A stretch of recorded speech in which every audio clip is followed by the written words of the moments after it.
Hello, friends. Good evening. I hope that you are well. Today, we are going to be talking about the Batman, that great hero from DC Comics. And in particular, we're going to be talking about a mini series which was written by Frank Miller in 1986, or produced by Frank Miller. And this is The Dark Knight Returns. This is a very nice edition of it, the 30th anniversary edition, which contains the four stories which make up this kind of mini arc, which really is one of the most influential Batman stories of all time. It came at a period where there was a bit of a shift within superhero tales from the more kind of camp Adam West era and more upbeat sorts of tales to ones which are grittier and darker and maybe trying to connect it more with real life as well. The Dark Knight Returns has had an enormous impact upon the modern cinematic tellings of Batman. You know, the name The Dark Knight Trilogy, the Nolan trilogy, is clearly drawing on it. You have films like The Joker, which have scenes which are reminiscent of events which take place in here. The most recent The Batman story has elements of it too. But I'd say even more than the kind of direct influences of scenes and characters and so on are actually the issues or the ways it treats Batman, the kind of philosophical, political questions around Batman and what he does. A lot of them find their origins within this tale, or at least that's how a lot of people engaged with those questions initially. It wasn't always that way at the time. This set of stories was controversial. Many Batman fans saw it as a bad thing, that it kind of did things to the character which they didn't like. But now it's become established as one of the kind of key points within the storytelling of Batman, and whoever engages with him has to work through this tale. So I think it's, and I think part of why it's so compelling, well, there's two things. One is that it really does wrestle with the essential aspects of Batman as he would exist in the world. If he was in the real world, how would this character relate to society? But then also, it doesn't necessarily take a decisive perspective within that. Yes, there's some views which it automatically dismisses and condemns, but there are others which it sees the different sides and allows you as the reader to contemplate these things. It doesn't hammer it home who is the right side here. It lets you think about it. And in a way, that's what is compelling about Batman. He is a character which is on the knife edge of various tensions we have about power and justice, about the nature of who governs our society, about what it means to live in a modern urban setting. He combines these things and walks a very fine line within which, if he goes one way or another, it could all come crashing down. And so that's, compared to something like Spider-Man or Iron Man or Superman, he is much more magnetic for many of us.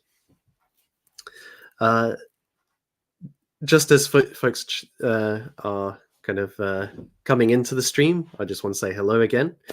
It's good to see so many of you in the chat already, and please feel free to put your comments in as we go along.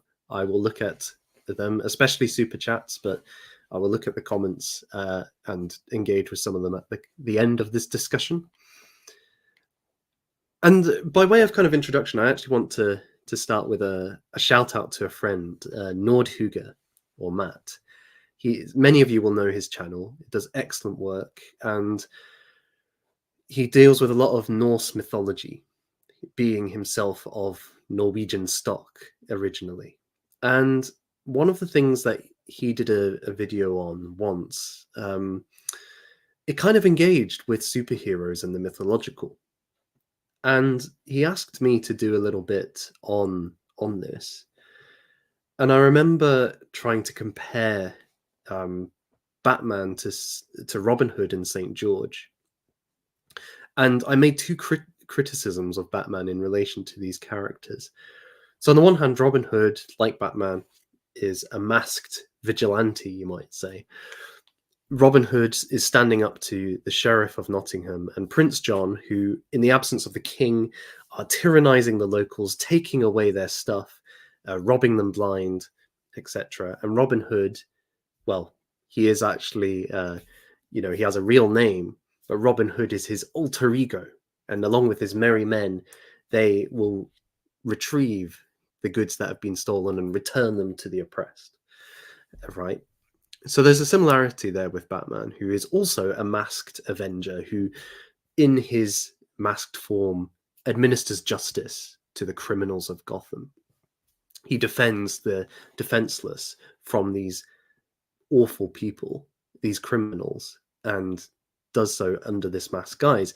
The one difference between the two is that with Robin Hood, he has the expectation that one day King Richard will return and restore justice to the realm. And so he is administering the king's justice in his absence. By contrast, Batman has no such expectation. There is no king who will return to Gotham and restore it. Indeed, there is this sense that actually the political structure that's in place is thoroughly corrupted, that many of the politicians and the police commissioners and police officers are on the payroll of the gangsters, of the criminal element. And actually, Batman can wait as long as he wants. There is no help coming to overcome the evil within Gotham. Now, this is quite an interesting point which this story gets into that we're going to be discussing. But I think that's an important distinction, actually, that there is no hope of a return, a restoration, a grand restoration when the right person comes in charge in Gotham, in contrast to something like Robin Hood.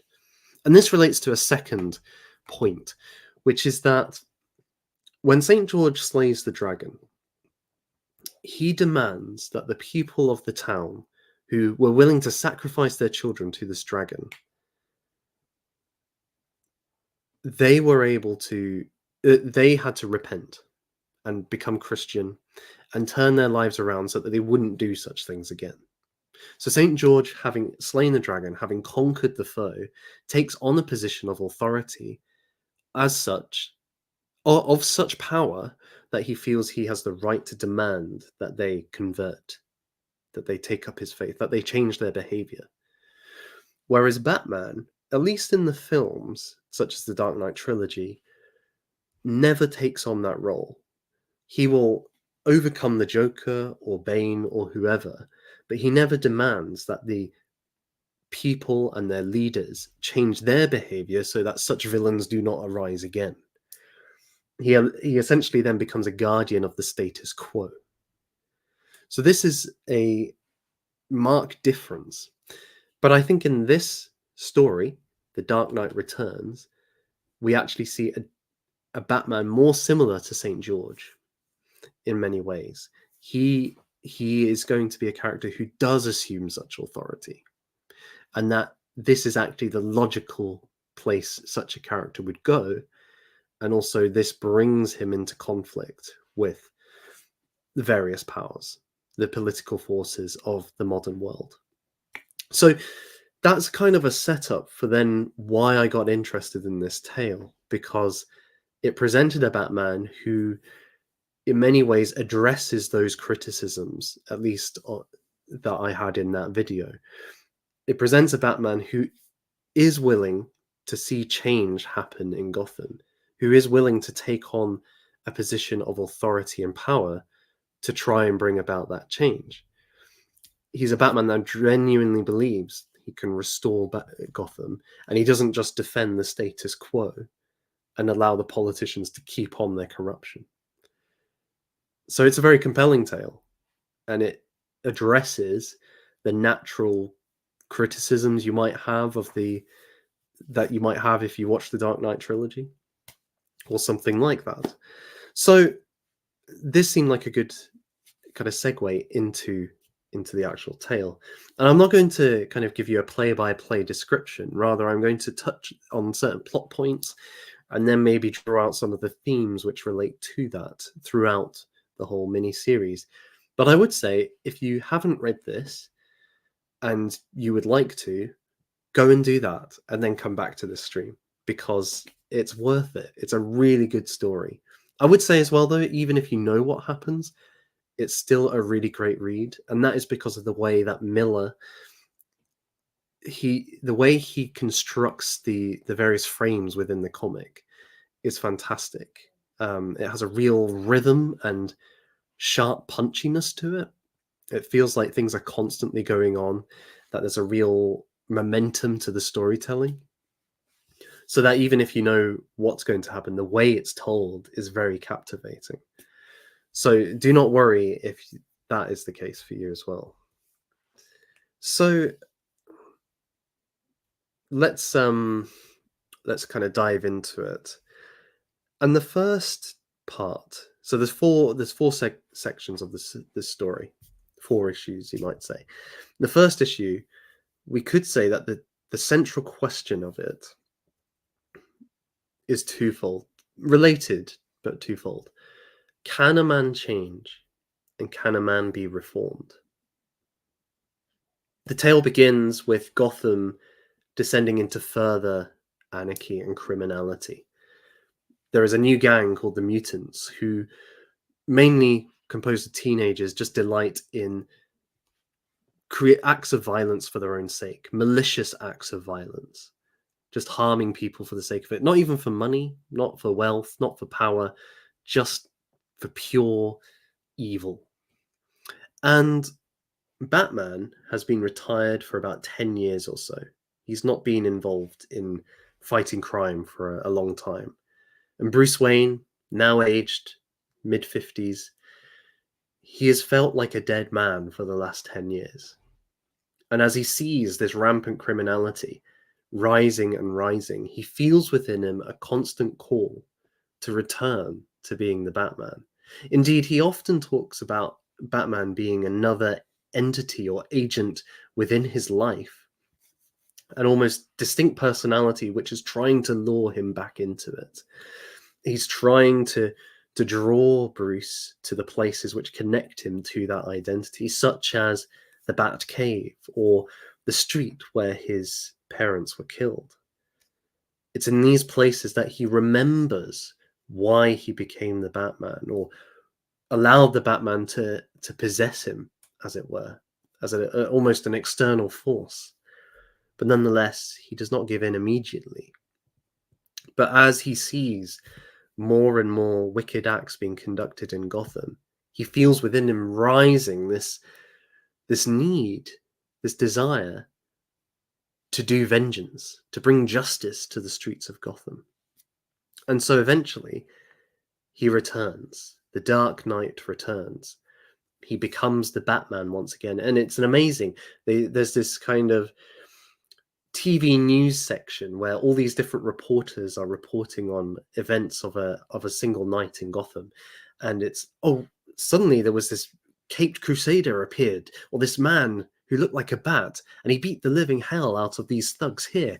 And then over here, there was a bank robbery going on, and who appeared? But it was the Batman. And you get this sense of what it would have been like if the Batman suddenly returned in the age of the media, if not social media, of all these clips suddenly going around of the Batman coming back to Gotham and making a huge mark upon the city, really putting the fear of God into these criminals. And the next day, there's this report from the news reporter: the hospital's filled with thugs who have been assaulted and have broken bones because of the Batman, and their lawyers are coming out demanding the police do something to stop the Batman from injuring all of these alleged criminals, right? So the comic has a good sense of humor. But we all know that there would be certain groups, certain charities and advocacy groups who would be doing such things, and that's why it has such it's humorous, but it has such pull, because we know there would be people saying that sort of thing if the Batman was beating up thugs in our streets. So anyway, there is this aspect of the Batman is coming through. He has returned. He is as an older man, but he felt he had to come back. And when he does so, he says at one point, "I feel most fully alive again. This is the greatest I felt in 10 years was when I was the Batman again, when I'd given in to him." And there is that sense which I know others have said, and it's a bit cliche, but in a way, this story is saying for Bruce Wayne, the Batman is truly who he is. That's when he feels most himself, at least. And I guess because he feels he's fulfilling some sort of purpose or duty or obligation, which he, uh, when he's not being the Batman, is denying. He's denying a part of himself, the biggest part of himself, his teleology, his purpose in life. And the pages kind of reflect that with this sort of withered, wearied old Bruce Wayne, who seems like the font of vitality when he's back in the Batsuit. Um, and this sort of parallels another story which is going on in this first installment, which is the release of Harvey Dent from Arkham Asylum. Harvey is Two-Face. He is this villain who uh, there's different origin stories, but let's just say one side of his face is lovely and his normal face. The other side has been suffered various wounds, and he's this horrible kind of the skin is gone and it's just muscle on his face. And Harvey, these two faces reflect the two natures of Harvey, or the two characters within Harvey that are battling. The one who, as the district attorney, wanted to do justice for the city, the other who is the monster who seeks criminality and does wicked deeds. While he was in Arkham Asylum, Harvey has been undergoing a restorative rehabilitation program. He has received facial reconstruction so that his face is completely healed. And Bruce Wayne has actually funded psychological treatments for Harvey, which are supposed to, overcome his darker side. And so, despite the warnings of Chief Commissioner Jim Gordon, Harvey is declared fit for release back into society. And there is this kind of big question again on the TV news. Is he going to be okay? Is he going to be this restored individual who can be trusted, who will be seen as a great success in terms of what can be done for the criminal element? Can you psychologize this out of them? Or is he going to return to a life of crime? This is initially kind of muted because we see, while there's a lot of criminal activity going on and Batman's returned, one of Harvey's coins appears in the pocket of a criminal. So we think, oh, okay, is Harvey behind some of this? But we don't know yet. But by the end of the issue, we do. Harvey is holding the city hostage. He has planted a bomb, and he wants $5 million to to turn the bomb off and escape. And Batman eventually has to fight Harvey. He overcomes the bomb. He solves what's wrong with it. He defuses the bomb, and then he attacks the helicopter with it, which Harvey is in. He doesn't know it's Harvey yet, but he has his suspicions, and they fight, and eventually he defeats Harvey. And he sees that actually Harvey, despite all of that money that was poured into the man, despite everything that Bruce did to provide for him a different way of life, an ability to overcome, his criminal, monstrous elements, he almost immediately fell back into that as soon as he was released from prison. And it's quite a strong, I would say, reactionary perspective on human nature, because it's essentially denying the progressive idea that people are essentially good, and so what's wrong with them can be overcome. In the case of somebody like Rousseau, it is political and social arrangements that are the biggest problem facing human beings. For him, we are naturally good. in the state of nature, we would be peaceable and loving, but because of the false hierarchies which are imposed upon us, we become monsters. We become violent. We become power hungry. And so it is by removing these chains which bind us in these, uh, you know, dysfunctional hierarchies and political systems that we could actually, release human nature to be in its proper state and thus be good once more. That's a very simplistic view of Rousseau, but it's something we see also in the anarchists like Bakunin, in somebody like Marx, the similar ideas. The point is, as long as we overturn these unjust social structures, we can then have a paradisical existence because human nature is fundamentally good.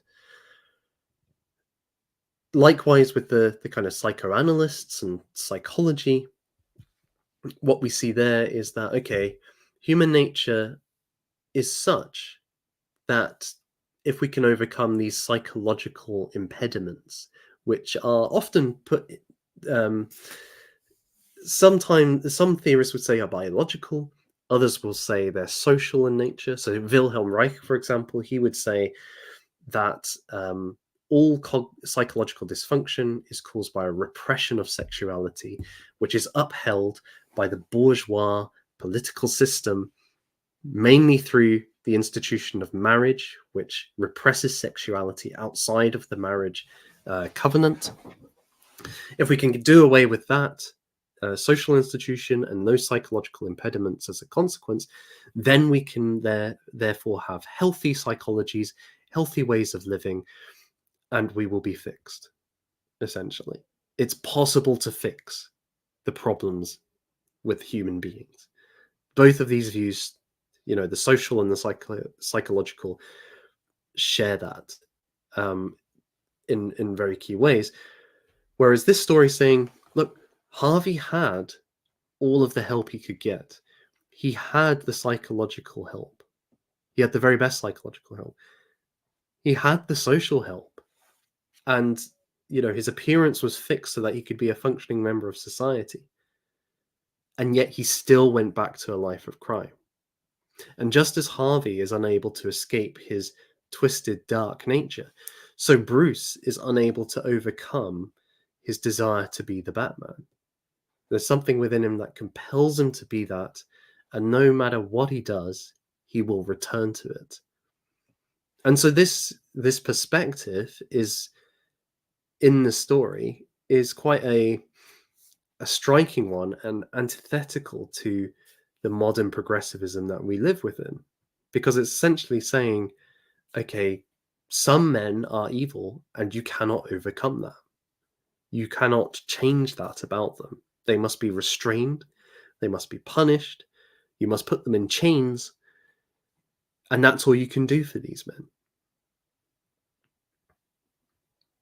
You cannot convert them into being something other than they are.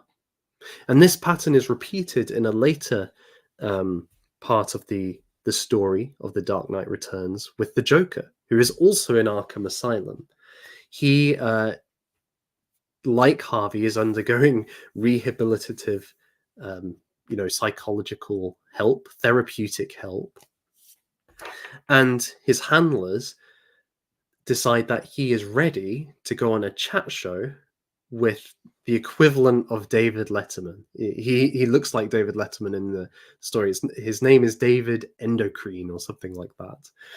And of course, the police are saying this is a terrible idea. It's the Joker. Who do you think he's really changed that much? He's a psychopath. He wants to kill everyone. But they're saying no. Look, he's going to be a rehabilitated member of society. He goes on the chat show and ends up killing everybody in the audience. So he's not exactly changed, right? And so the author Frank Miller is saying again, you can have these progressive ideas of we can fix everyone, whether using social or psychological techniques, but ultimately there are some people who you cannot fix. They cannot be redeemed. They are cursed to be this way, and you have to treat them as such. you have to restrain them or constrain them. And that's true of human nature more generally. There's parts of us which we cannot overcome. The dark things within us cannot be eradicated. Let me rephrase that. You may be able to overcome it, but you cannot eradicate it.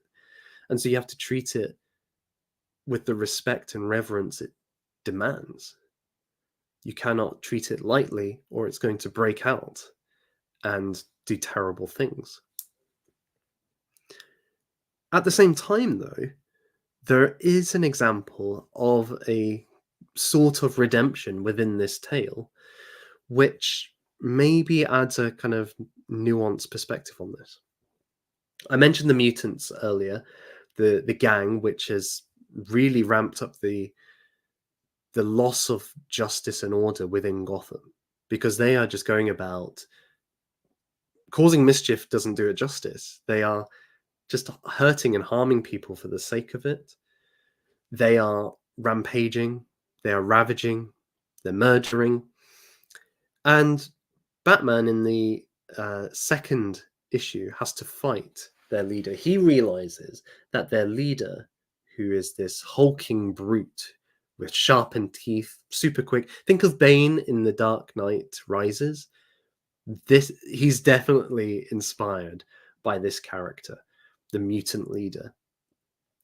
And he Batman realizes that the mutants get their orders from him. They're very much tribal. They follow their leader's directions. It is a charismatic form of society. More on that later. And so Batman fights this leader. The first time, he is nearly killed. The mutant leader is faster and stronger than this old Batman. And although he's able to put up a bit of a fight, he's pretty broken.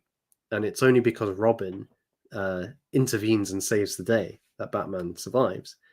The next time they fight, though, Batman uses his brain. He thinks, okay, I cannot beat this guy physically, but I can outthink him. So he fights him in a muddy quagmire, which slows him down. He uses the mud to blind him at various points. Throws it in his face, the mutant leader's face. And by using, being smart about the fight, Batman is victorious. This leads to the mutants breaking up. And some of them join far-right gangs of various kinds. But others, seeing Batman defeat their leader, then take Batman as their leader. And they become called the Sons of Batman, which is a great name. The Sons of Batman, or the Children of Batman. And they decide that they are going to enact vigilante justice across Gotham, just as their leader does. And so they are involved in various altercations where they are beating up gangsters and criminals of various kinds, until eventually there is an event, which I'll come to in more detail. I don't want to kind of get ahead of the points here. But there is an event which leads to Batman essentially arriving to the headquarters of this gang and saying, okay, you're not going to use guns, you're not going to kill anyone, but I'm going to lead you and I'm going to show you how we administer the law in Gotham. And you are going to be my army. You are going to do what I command. And so they use their fists to beat up criminals and maintain order for the next wee while. And so what we see there is that, okay, the Sons of Batman. Let me double check. It's not the Children of Batman. I think it's the Sons of Batman. Batman. Or is it the Children of Batman? Yes, the Sons of Batman. The Sons of Batman are still violent. They were violent in the beginning. They were following the mutant gang leader, and they are violent now. So it's not like they've done a 180 and they've completely repudiated their ways. But what's happened is because they now have a new leader whose values and vision is of a much higher caliber than their old nihilistic, anarchic one, you could argue that their violence has been redeemed. that they now have a purpose which at least upholds justice and order within Gotham. And so Miller's maybe suggesting, okay, we can't eradicate this aspect of their nature or of our nature. We cannot totally pacify the man's heart. But what we can do is we can redirect it towards constructive ends over and against those of pure entropy. And so there could be a redemption for that sort of criminal element. That, okay, you're not going to eliminate their virile, violent tendencies. You're not going to do that. And maybe that's the mistake people made with Harvey Dent. You're not going to remove his monstrous side, but we can channel it. We can point it in a direction which serves our interests. And the problem with a lot of modern society, as we may explore later, is that there is no channel, there is no route for that monstrous masculine to emerge in a way which is beneficial. And thus it can only emerge within the criminal element, within that which is totally destructive, both to the self and to others. By not supplying that thing which is needed by young men, you're essentially condemning them to the monstrous. Whereas by giving them a figure like Batman to follow, you actually harness that energy in a way which can provide a foundation for civil society. I mean, older ancient peoples understood this. There's this idea of the koiros. I think it's an Eastern Europe, Russian kind of thing in the in the Bronze Age and so on, where the young men would be sent out from their own society and they would join in a band of warriors, and they would go out raiding and pillaging and essentially growing as men together, both in their moral, hierarchical, and physical qualities. And eventually, once they had established themselves, they would be initiated and return to the society from which they had been sent out. So this kind of koiros allows for this expression, this release of that dark energy, you might say, in a way which would then feed back into the main society, which would receive the goods which had been, raided and so on. They allow it to go and express itself, to let itself out against the enemies, and then when they are more mature, they can return and be pillars of that community once again. And we could talk about the 19th century in the British Empire. We could talk about the Crusades in the medieval era. These all provided channels by which young men could find themselves within a hierarchy, which allowed for the expression of the violent tendencies in a way which was, at least by those who were involved, deemed as beneficial to the enterprises of the group more broadly. Nonetheless, that's a kind. I've maybe gone a little bit away from my original topic, which was, can a man change? Can he be reformed? And it seems that this comic book series is saying, no, not easily. He can't change, but the ends to which his actions are directed might be redeemed. So let's then move on to maybe a second kind of issue here. And this is perhaps one of the most famous topics to do with Batman. Should a man kill? And I think before we get to that specific issue, we need to touch on something which is quite important with Batman. And it comes out throughout the mini-series here, The Dark Knight Returns, and is actually the heart of the third issue that I'll be touching on, which is that Batman operates outside of the law. And not only that, he operates outside of the established political hierarchy of modern America. He's not an elected official. He's not passed any kind of qualifications he to get to this position. He's not somebody who has a military rank. He's and as a consequence, he's not accountable to anybody. This means he acts according to his own code. He's not trying to follow the US government's rules for how to administer justice.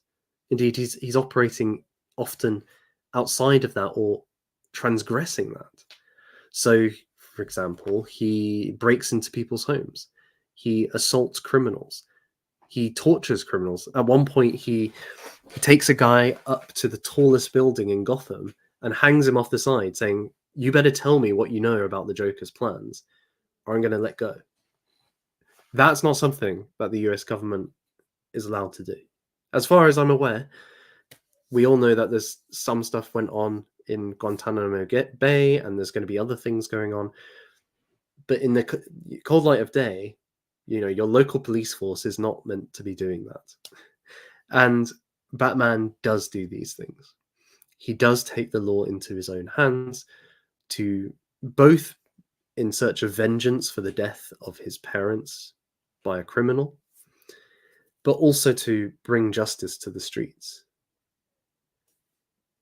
But this begs the question then, okay, Batman does what he thinks is the right thing to do in terms of bringing law and order. He defines what he thinks is the way to overcome the villains of Gotham.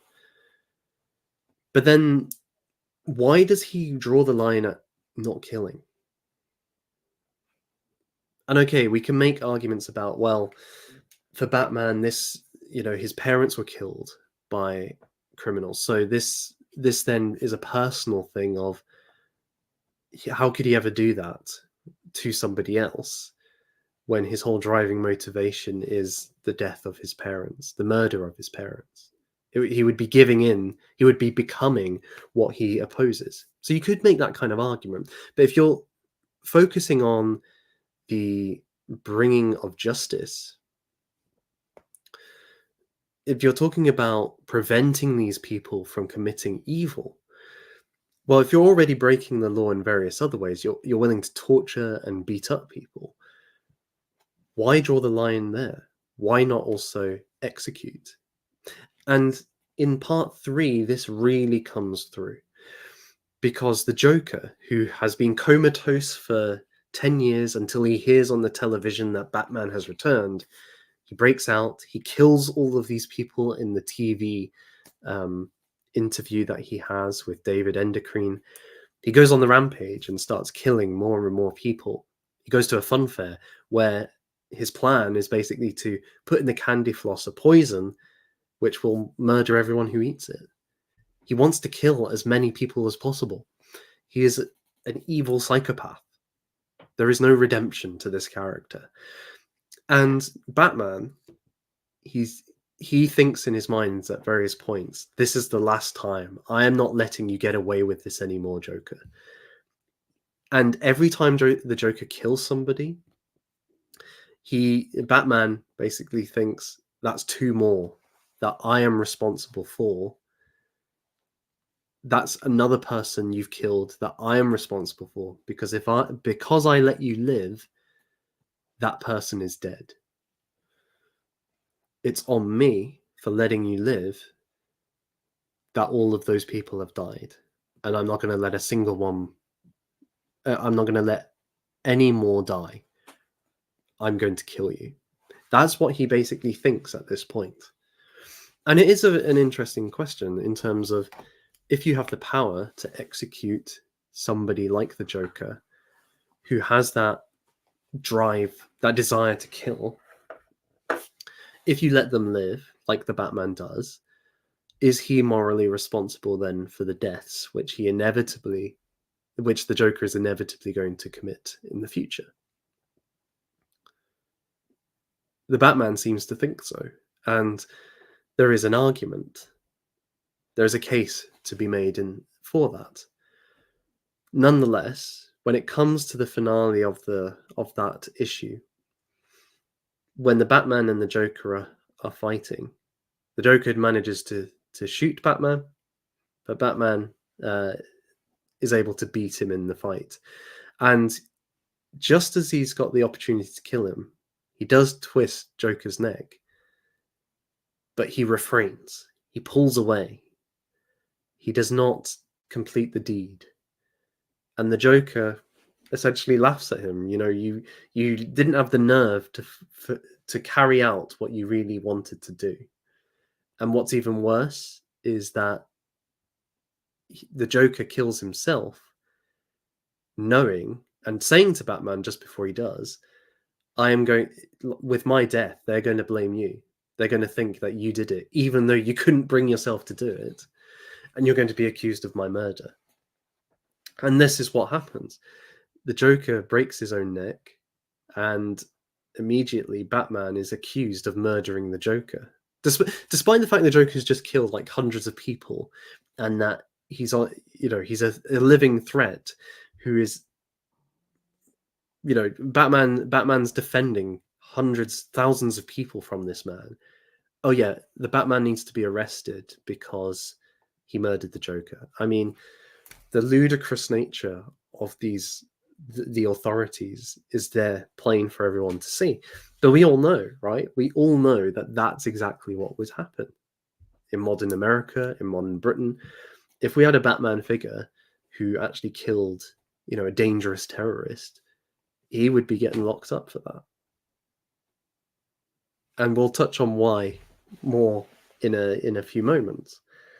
But I think, again, this kind of question of Batman's rule and the logical consequences of it is treated seriously by this story.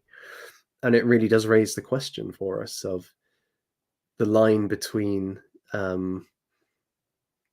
becoming a killer like the Joker, like the Punisher. The Punisher in Marvel is maybe the good example of this. He's very much driven like Batman to administer justice and vengeance upon the criminal element within his city, and he does so by killing them to wipe them off the map.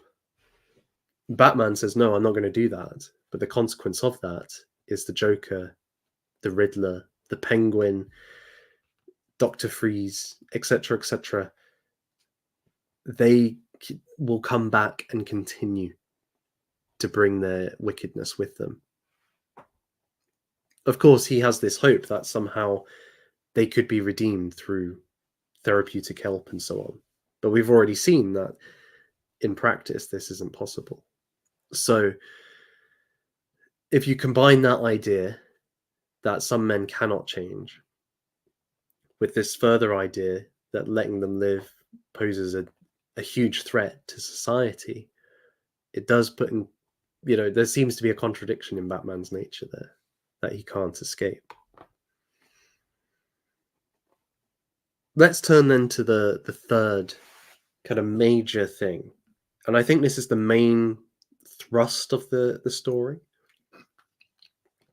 The main issue, which is the through line across all of the issues, reaching its climax in part 4, the final part.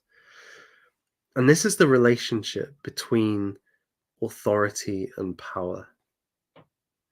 And we could put it like this. Batman is a vigilante. Ultimately, he is a criminal by the strict letter of the law. He breaks the law at every turn, and he operates outside of the law to bring justice and order. In a sense, you could frame it like, though he is against the letter of the law, he actually brings the spirit of it. Because Gotham is anarchic. It is run by criminals. It is descending into chaos. The Batman returns because he wants to bring some semblance of society back to being. And the only way he can see to do that is to physically defeat the criminal element, to beat it up, to apprehend it, to go outside of the law, to break the law, to violently stop others from breaking the law. And he takes that authority upon himself. He uh, he does not worry about what the media or the politicians think. At one point, he laughs at the idea of listening to the president um, tell him otherwise from what he's doing. President Reagan. He's very much willing to assert his will, his desire, his power to bring order to Gotham streets. And so this puts him in conflict not only with the criminal element, but with the political element of Gotham. This comes through when Jim Gordon retires, the police commissioner, and he is replaced by Ellen Yindel, who makes it her first act as chief commissioner to put out an arrest warrant for the Batman.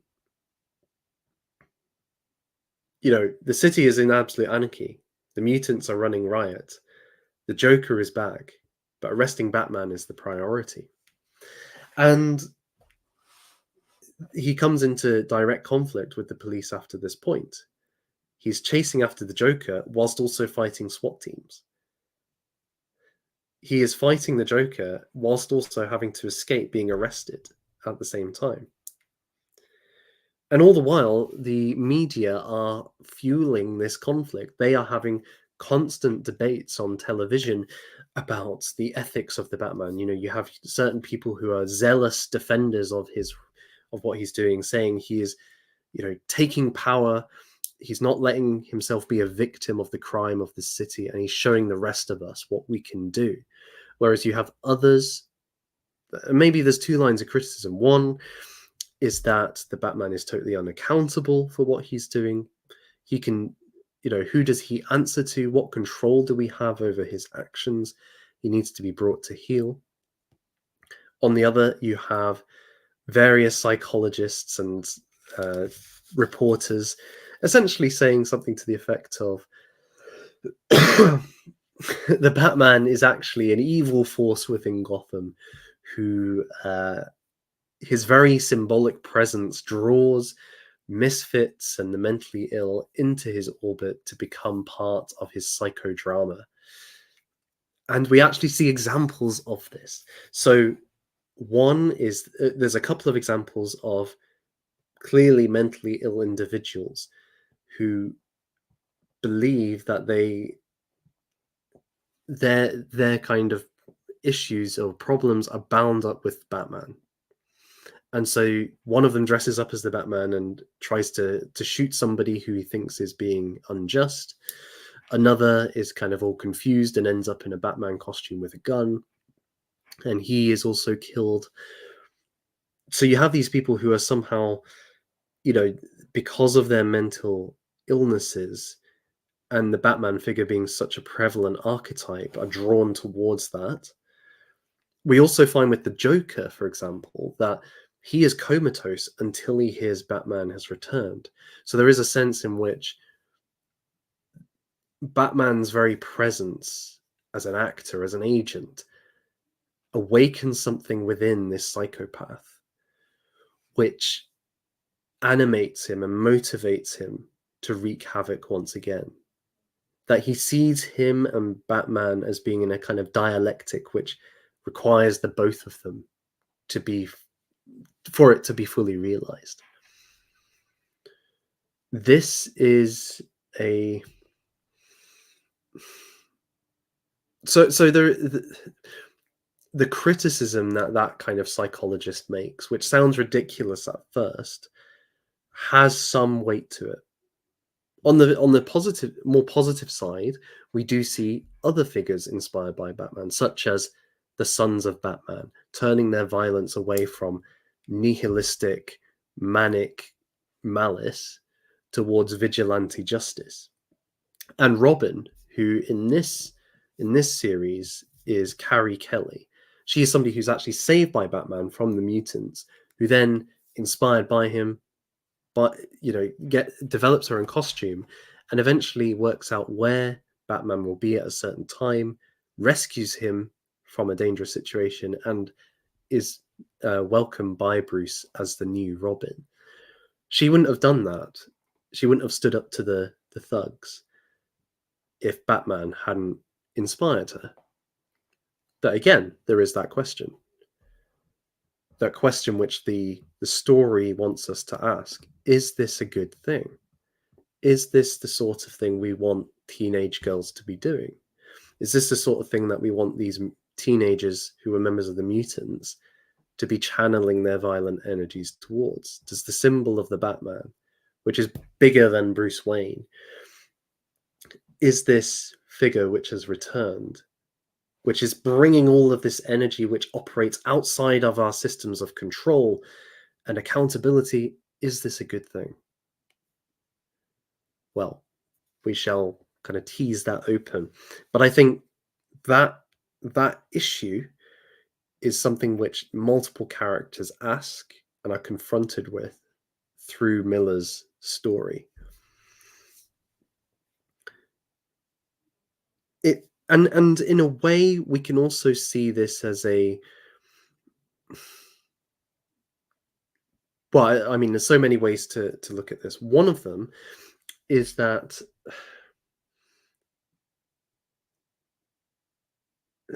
it's almost Nietzschean. There is a sense in which Batman represents a kind of Nietzschean Superman or Übermensch, somebody who's willing to assert their values upon society and remold it in accordance with their will. And this is kind of brought more into focus by some of the thoughts of Clark Kent, i.e., Superman, who appears in this mini series. Because at various points we hear his thoughts, and there's an interesting kind of dialogue where he's so Superman in this story works essentially for the US government. He's under the thumb of Ronald Reagan.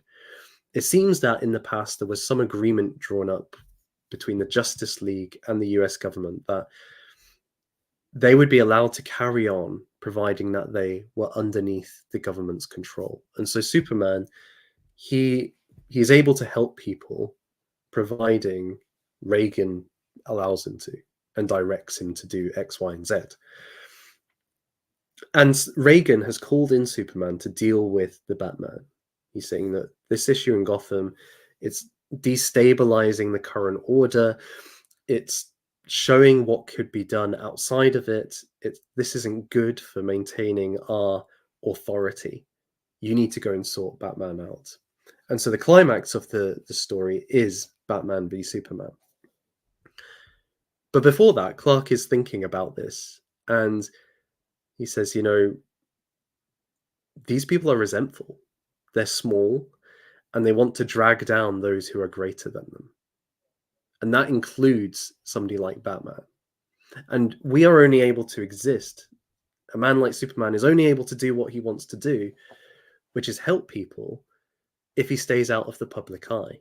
And that's what the American government is guaranteeing them. You will not be in the media, and you will be able to do your thing if you follow our directions. Whereas Batman is defying that. He's publicly stopping crime in a way which is not sanctioned by the government, by the state. And so this is upsetting the resentful, the bitter, the low, all those people who could never dream of achieving what Batman and Superman could. All those people who are jealous and envious of their strength and power, both morally and physically, would want to drag them down. And so Batman, in a way, is a master, a Nietzschean master. He is a master morality, and the slave morality, that which is resentful, that which pretends it's for the common good, but really is about dragging down the most excellent, are all those people who demand his accountability. And we see this in the story. There is all these segments on the television of people giving their opinions. And it's people saying things, about how Batman is a menace to society and it's not good that he's not under the control of the police, and he needs to be brought in, he needs to be brought down. Of course, they are doing nothing themselves to stop the rampant crime in their city, but they're more upset at somebody like the Dark Knight, like Batman, taking charge and actually doing something about it than the criminality being there in the first place. In a way, it's almost like what the Joker talks about in the Dark Knight film, where a bus blowing up filled with soldiers is expected. It's part of the narrative. But if the mayor gets killed, that breaks everybody's minds. In the same ways, somebody with the force of will taking on the criminal element and bringing order to Gotham is more disturbing to these people than all of the criminals doing their criminal acts in Gotham. They'd rather live in the low anarchy than in an ordered and just city sustained by one man's desire. So that's definitely a feature within this story. And tied in with that might be also the kind of social structure in play. Max Weber, who I've spoken about before on this channel, gave a kind of typology of different social structures. And one of them was the charismatic form of society. This is where you have a leader, such as a king or a prophet, and all of the decisions come according to their personal authority. So the king decides what is just, the king decides what decisions will be made in certain situations, and then the followers act upon that. This kind of system is very much what we see with the mutants. They have a leader, the mutant gang leader. He decides what their values will be. It's his will which directs the group, and the rest follow. It's a form of what Carlyle called hero worship, where we naturally follow those who we admire, who we consider to be great and magnificent. And what's interesting is when the mutant gang leader is defeated and Batman takes that role, he becomes the new leader of the Sons of Batman. He becomes that figure. He is a charismatic figure who, yes, I'll get to this point. I'll explain. This is happening during the Cold War, and there is actually a missile strike by the Russians against America, and Batman and Superman tries to stop it. He is unable to stop an EMP, which disables all the electrics within America. This causes chaos, and people see it as the end of the world. There is social breakdown, there's rioting and looting and so on. And the Sons of Batman get ready to, in their words, purge Gotham once and for all. But Batman, riding a horse, enters the scene and says, no, we are going to bring law and order. We are the law. I am the law. And so at that moment, he leads the Sons of Gotham to restore civilian life. He breaks up the riots. He gets everybody involved helping to put out the fires, and he punishes those who are doing wrong during this time. And what emerges is actually across America, there is anarchy, except for Gotham. Gotham becomes the safest place in America under Batman and the Sons of Batman, unless you're a criminal. So it goes from possibly the worst place to live to being the best because of what he did. And it's a charismatic form of government insofar as it all has its roots in Batman's vision, his decisions, and the Sons of Batman just follow what he wants. Now, this is contrasted for Weber with a bureaucratic form of government where you don't have an individual who's primary, rather you have a code or a set of laws which govern the way that people act, and the system is made up of officials, exchangeable officials replaceable officials who essentially administer the system according to these rules. So think of a kind of faceless bureaucrat who is kind of following a set of codes or regulations and making sure that these are followed. That's the sort of system. Now, in practice, most systems are a blend of these. They're not purely one or the other. So, for example, the king will need advisors and ministers of state to conduct the affairs of the government for him. And these could be replaced. But what matters is which takes precedence. Is it the rules? Is it codes? Or is it a person's decisions? And the Gotham hierarchy, whilst it is not purely bureaucratic, it does have more of a bureaucratic feel than the charisma of somebody like Batman. It is police commissioners having to follow police regulation. And often this regulation ties their hands. They're unable to actually deal with the situation at hand. They're unable to hold the criminals to justice. Indeed, they're powerless to prevent somebody like Harvey Dent, Two-Face, or the Joker from being released from prison. It's not within their power. Their hands are tied.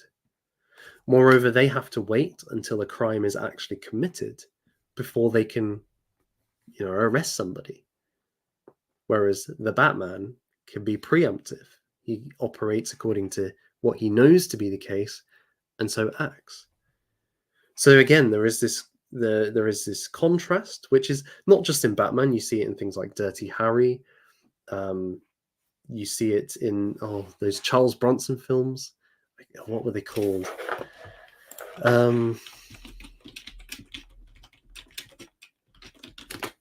It was a big series of films where he was a vigilante. This is really annoying. Does anybody know? Anyone know in the chat? Death Wish. Death Wish. You see it in Death Wish. You see it in lots of places. This idea of a policeman, an agent of justice who wants to bring something with, bring that to bear, but can't because of the codes and regulations which are meant to hold them to account and are meant to protect civilians, but often end up protecting violent criminals from being stopped and being punished. And the charismatic system is much easier to punish those people because it's just rooted in your decision. It is founded upon your prerogative as the ruler whether somebody should face justice or not. I mean, in many ways, this echoes maybe an older form of government, such as we see with King Arthur and the Knights of the Round Table. Arthur is told of an issue and he will determine whether that figure must face justice or not. He will then send his knight to administer that justice. It's all rooted in his personal decision. He doesn't have to obey some kind of regulation written by a bureaucrat 100 miles away who has no experience of the situation. Now, of course, the flip side of that is, well, what if somebody is innocent and the Batman just has determined that they are guilty and ends up beating them up or something to that effect? And that is the kind of perennial problem that this kind of question raises. Where does that accountability lie? How do you restrain? But then the very idea of restraint, do you then neuter the very power of somebody like the Batman if you make him follow a set of codes and laws where he can't threaten to throw somebody off a building? He then doesn't get the clues he needs to act, right? So it's a perennial issue, and it comes to a head really at the final part of the Dark Knight Returns, because Reagan sends the army and Superman to end Batman's crusade. You know, Gotham is now the safest place in America. It's embarrassing for the regime. It's humiliating that the rest of America is in an absolute state, but Batman and the sons of Batman have saved Gotham. So now we must send Superman. And this is the inspiration for the film Batman v Superman. Although it's the actual story is quite different in some ways. Because in the Zack Snyder film, Batman's whole motivation is Superman is too dangerous. We don't have enough control over him. So in the film, Batman is actually an agent for the status quo, for reasserting the power of the state over powerful men like Superman. Whereas in this, Superman is sent to restrain and, if not incapacitate, a man who is defying the state and taking law and order into his own hands. So it's the other way around. And Batman is much more the independent figure in this tale. Now I am going to have to spoil the ending of this fight. So again, if you want to read this, this is your chance to get away now. But essentially, Batman is able to defeat Superman. He gets some aid from a former friend who shoots an arrow of kryptonite in Superman's direction while he's distracted by Batman.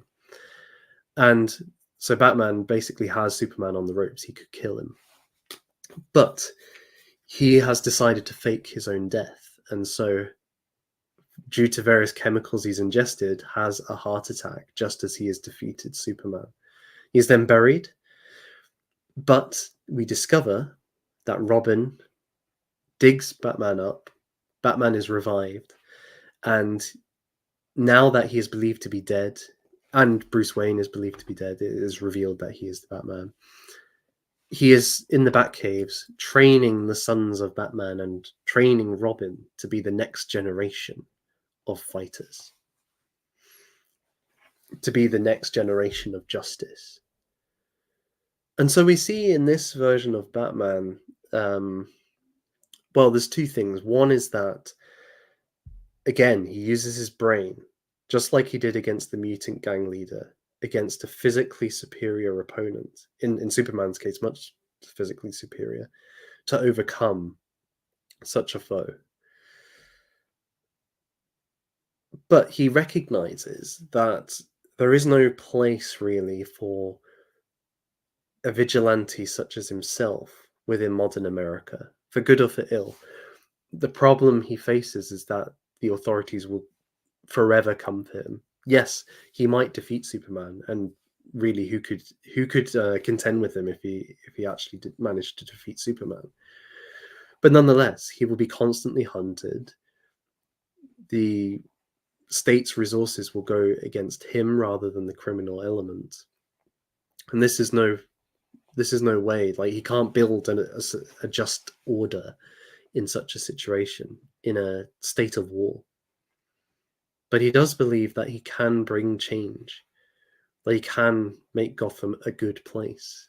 And in a way, it's through his successors, those who are less prominent than himself, that such could take place. Indeed, if you have hundreds of people following your call, then it's much easier to bring into being what you intend than when it rests on one man's shoulders.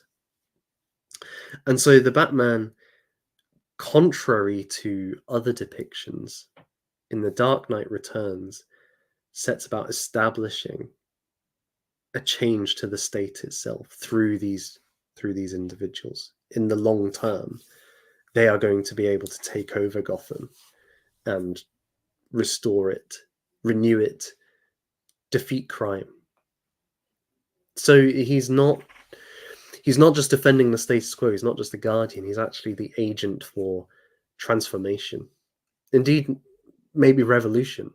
Some of the scenes are depicted in a kind of French revolutionary way when it comes to the Batman. Those would maybe be the three major areas or themes within these tales, and I think there's maybe two or three more that I would want to touch on before we get to some of the comments. And these might be a little bit quicker than the main discussion. The first is well, yeah. Let's go to something quite important, which is the media. I've mentioned the media a lot of times in this discussion already, and one of the things I really loved about this uh, storytelling is that it often connects different scenes together by having a little series of news reports, maybe from the one channel, maybe from different channels, and it does a great job of um, it does a great job of kind of giving you a sense of what the media hype is around the events that are taking place, and the number of different channels that are absolutely captivated by the Batman and what's going on around him. It creates a it gives us a good sense of the power of hyperreality. Hyperreality being this thing where existing in the media age, and maybe intensified today, where the signs that we see in this virtual world have no relevance. They have no symbol. They are not signifying anything. They actually have their own existence. And in a way, we see this kind of happening with the Batman story. There's what Batman is doing on the ground, the things he is actually trying to achieve. And then there is all this hype going on around it, which has, in some ways, very little relevance to Gotham on the ground. Indeed, Gotham on the ground seems to have very little relevance to what's going on in the media. Let's take two examples. One is the Joker is invited on to this chat show and kills almost everybody. He kills the host. He does it on TV. And yet the media just carries on. The shows keep going. There is no sense that perhaps this is should give us pause for thought. The second example is when this EMP knocks out the electrics. A plane crashes into Gotham because its electrics have been knocked out. People are rioting in the streets. It's like the end of days. Batman has to marshal a gang to bring law and order to the streets. Within a week, what are the news reporters talking about? Oh, our next segment, we talked to 15 celebrities about where they were when the electric magnetic pulse went off. It's just another story for them. The world nearly ended. Gotham disintegrated as a social unit, and all they can talk about is this kind of superficial. Oh, what? Where were the celebrities when this happened? There's no sense of, oh, we need to change that. We, in any way, contributed to this atomized, fragmented society.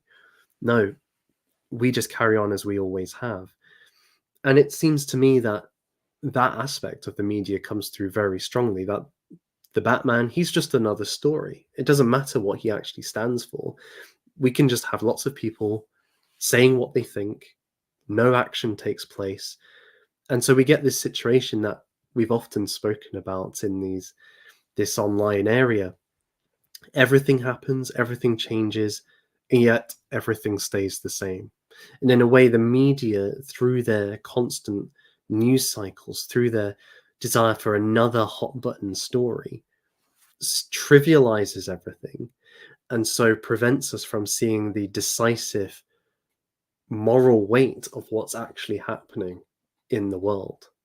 You have to actually move beyond the TV news coverage. You have to move beyond the social media, we might say, before you can actually appreciate the value of somebody like Batman.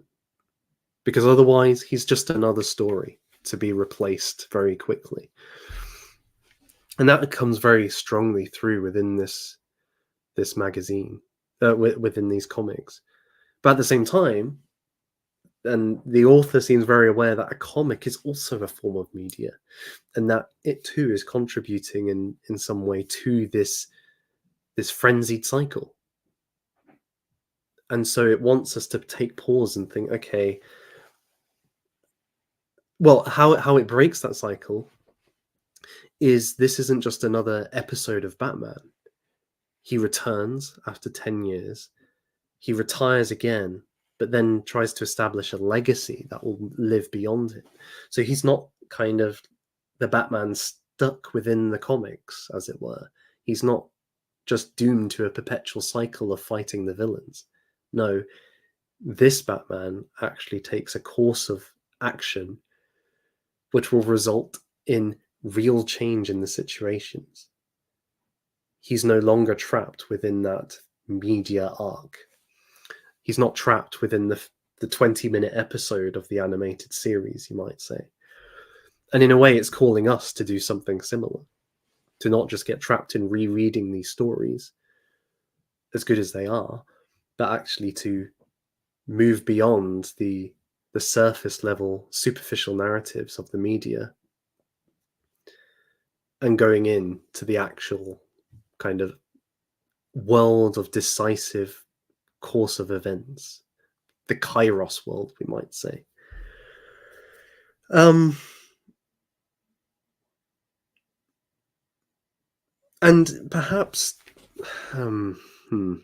Well, let's do Batman's age before we get to the final kind of major point. In this story, as I've said, Batman is an older man. He's mid-50s, I think 55 or so, and he's returning because he feels he has to.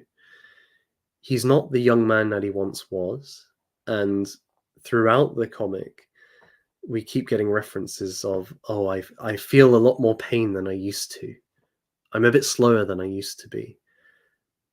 It actually becomes a major issue when he fights the mutant gang leader, because that guy is much stronger and quicker than this aged Batman, and he can't go up against him like he used to. He has to use his brain more than his brawn. It also becomes a bit of an issue in terms of his ability to recover, and more often than not, he says, "I'm riding on luck now." Like, there's a number of times he mentions, "I was lucky there." He's aware of how limited he is because of his age. He's still a beast. Like, he can take on a whole SWAT team by himself, but it's a lot harder than it used to be. Now, I think Miller was doing a couple of things with this. One is he's being realistic. You know, if the Batman, if he was a real person, would have to wrestle with this issue. He doesn't just exist in a permanent 20s to 30s age. He would have to struggle with getting old and being physically declining compared to some of the figures that he would be going up against, especially the new blood of gangs like the mutants. And in that regard, it's also wrestling with the broader questions of old age and how we deal with moving on from phases in our life. It's clear that Bruce Wayne really didn't move on from being the Batman until the end of this story. He had been just a shell, living in a kind of living death. And throughout, he talks about finding a good death until the last page, where he, having kind of worked out he's going to train the sons of Batman to be the new source of order and justice within Gotham, he's found a good life. And so he can let go of being the Batman. He can let go of that responsibility and become something more appropriate to his age, a mentor now. That's what he was missing.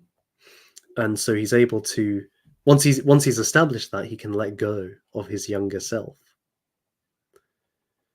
I think he also, Miller's also making a comment about Batman in relation to the comics at that time, remember the Batman emerged as a figure, as a character in the 1930s. By this point, he's been around about 50 years or so when Miller writes this story. It's it's gone through a long period. It's weary, it's tired, and yet it needs to come back once again.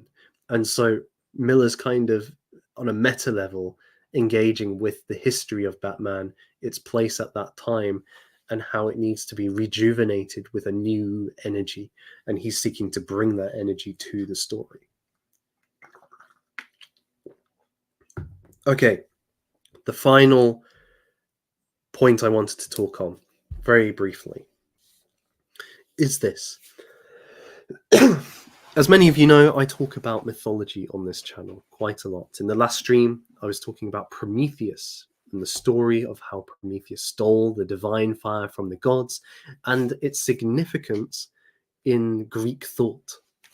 And more broadly, the kind of philosophical implications of some of those ideas that we could wrestle with. And it's been often noted that superheroes in the modern day are essentially kind of parallels to these mythological divine human beings. Think of somebody like Hercules or Zeus, even. They seem to have qualities and powers similar to those we find within the superhero world. I think that's more the case with Marvel in some ways, although characters like Superman can easily be seen as an Olympian god of some kind. And in one way, there is a clear comparison to be made with somebody like Batman, who I think it's very important that Batman fights at night and in a masked form, because this puts him outside of his normal human interactions.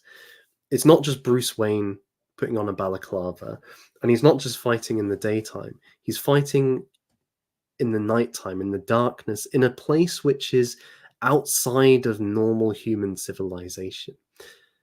But nonetheless, geographically, he's right within the heart of the city. And so what that does is it creates this idea that he's almost defending the human order from the monsters and the creatures who wish to destroy it, who lurk in the dark places, who lurk on the fringes of our order.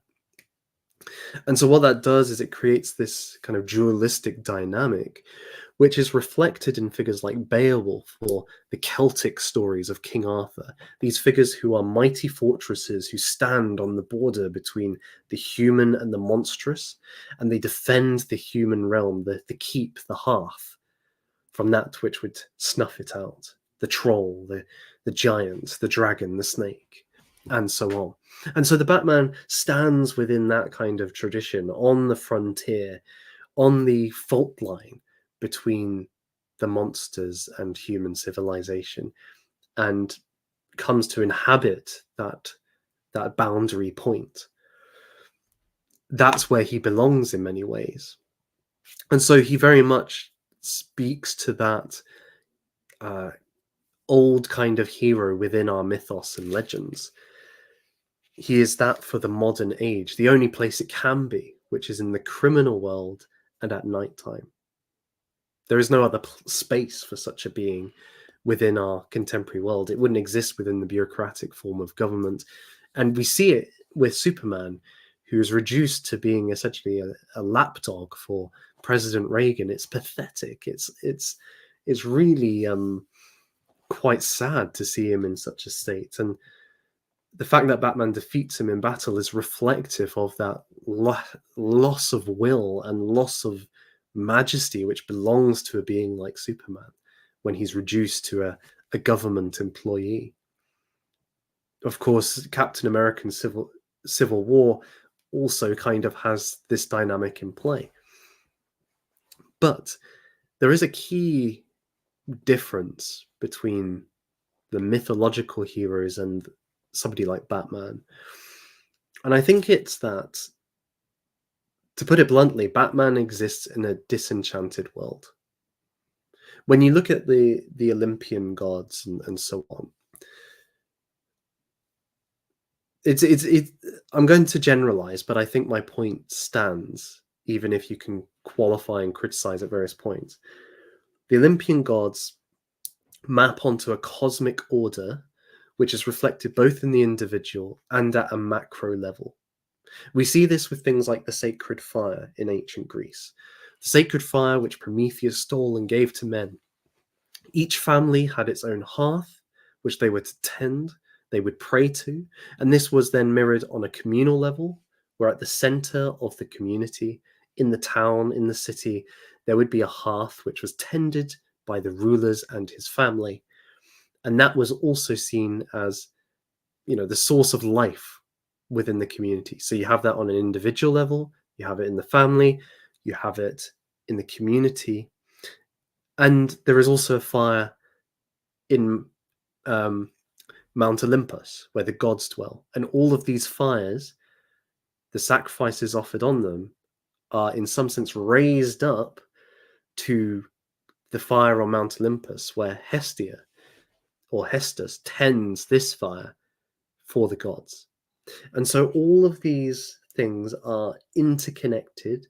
They're in some ways penetrating each other, and they are how would you say, an action on one level is an action on all of the levels. They interconnect. There is a sort of bond between them which is stronger than just material space and time. And this is true, I think, of the way ancient and medieval people saw the world. They saw things happening on different planes of existence within compressed locations. I think of something like the um, the Knights Templar. So they had the Holy Sepulchre in Jerusalem, the place where Christ was raised from the dead. There was a church there. And the Templars had churches in various different countries so that they could raise money and find recruits and so on. And they believed when they met within these churches, in some sense, they were in the same place as the Holy Sepulchre. Well, of course, they knew that they were in London, right? The ones in London knew that they weren't physically in Jerusalem, but in some way, by sitting in the temple church, which shared the same architecture as the Holy Sepulchre, these two spaces overlapped or crossed over, and they were inhabiting the same space whilst being in London. And we see this with many other things. There was a sense in which the world in which you walked was a moral and spiritual world. The world in which you were acting in ways which imitated cosmic cycles and struggles and battles, things which are at the heart of reality. In something like Batman, that doesn't exist. It doesn't exist in the superhero world. We see this in the attempts to root everything in the Alien. That it's not a supernatural power, it's rather Clark Kent's power comes from being an alien, or Thanos and Thor are aliens in the Marvel universe. And everything exists on the same plane. It's a scientific, materialist world. And so within that, Batman is just one man fighting other men. He's not recapitulating or imitating, say, Zeus fighting Typhon. Right? He's not actually participating in something bigger than himself. But the superhero is then a deracinated version, or almost a 2D version of those heroes like Hercules and Perseus, of Arthur and Beowulf, who do participate within larger cycles, larger patterns within reality. And ultimately, until our heroes have that broader, deeper significance, they are in some ways men fighting against the meaninglessness of life. And it will be impossible for them to have the true power that somebody like Hercules did for the ancient world. That's at least my view. I do think there is a significant difference there, even if you disagree with my conclusion. Um, so yes, I think that's a good place to kind of bring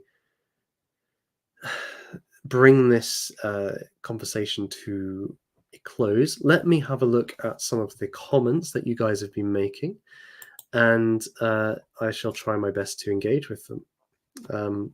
Please do send in any questions or comments you do have. We have a bit of time to chat, so let me say hello to everybody. Good to see you, friends. Let me see. Orange T3M. The casting of Robocop as Batman in the animated movie adaptation I thought was very intentional. Sometimes you just have to swing the hammer down hard on those that need it.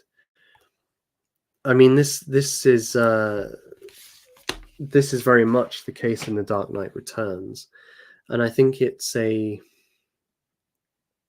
I mean, there's a definite strand within Batman beyond even just this story, which seems to recognize the need for strong, violent action against certain kinds of men if we're to maintain the society. It seems to recognize that in a way that modern progressivism doesn't. It buries its head in the sand about the realities of life and what it takes to survive, what it takes to flourish as a people, and it ignores the consequences. It's almost like it doesn't matter how many deaths Joker how many people Joker kills, he will still believe he could be redeemed. Whereas somebody like the Batman says, no, that's not possible. Does this correlate with Machiavelli's understanding of the need for conflict to maintain a healthy republic? Caravaggio.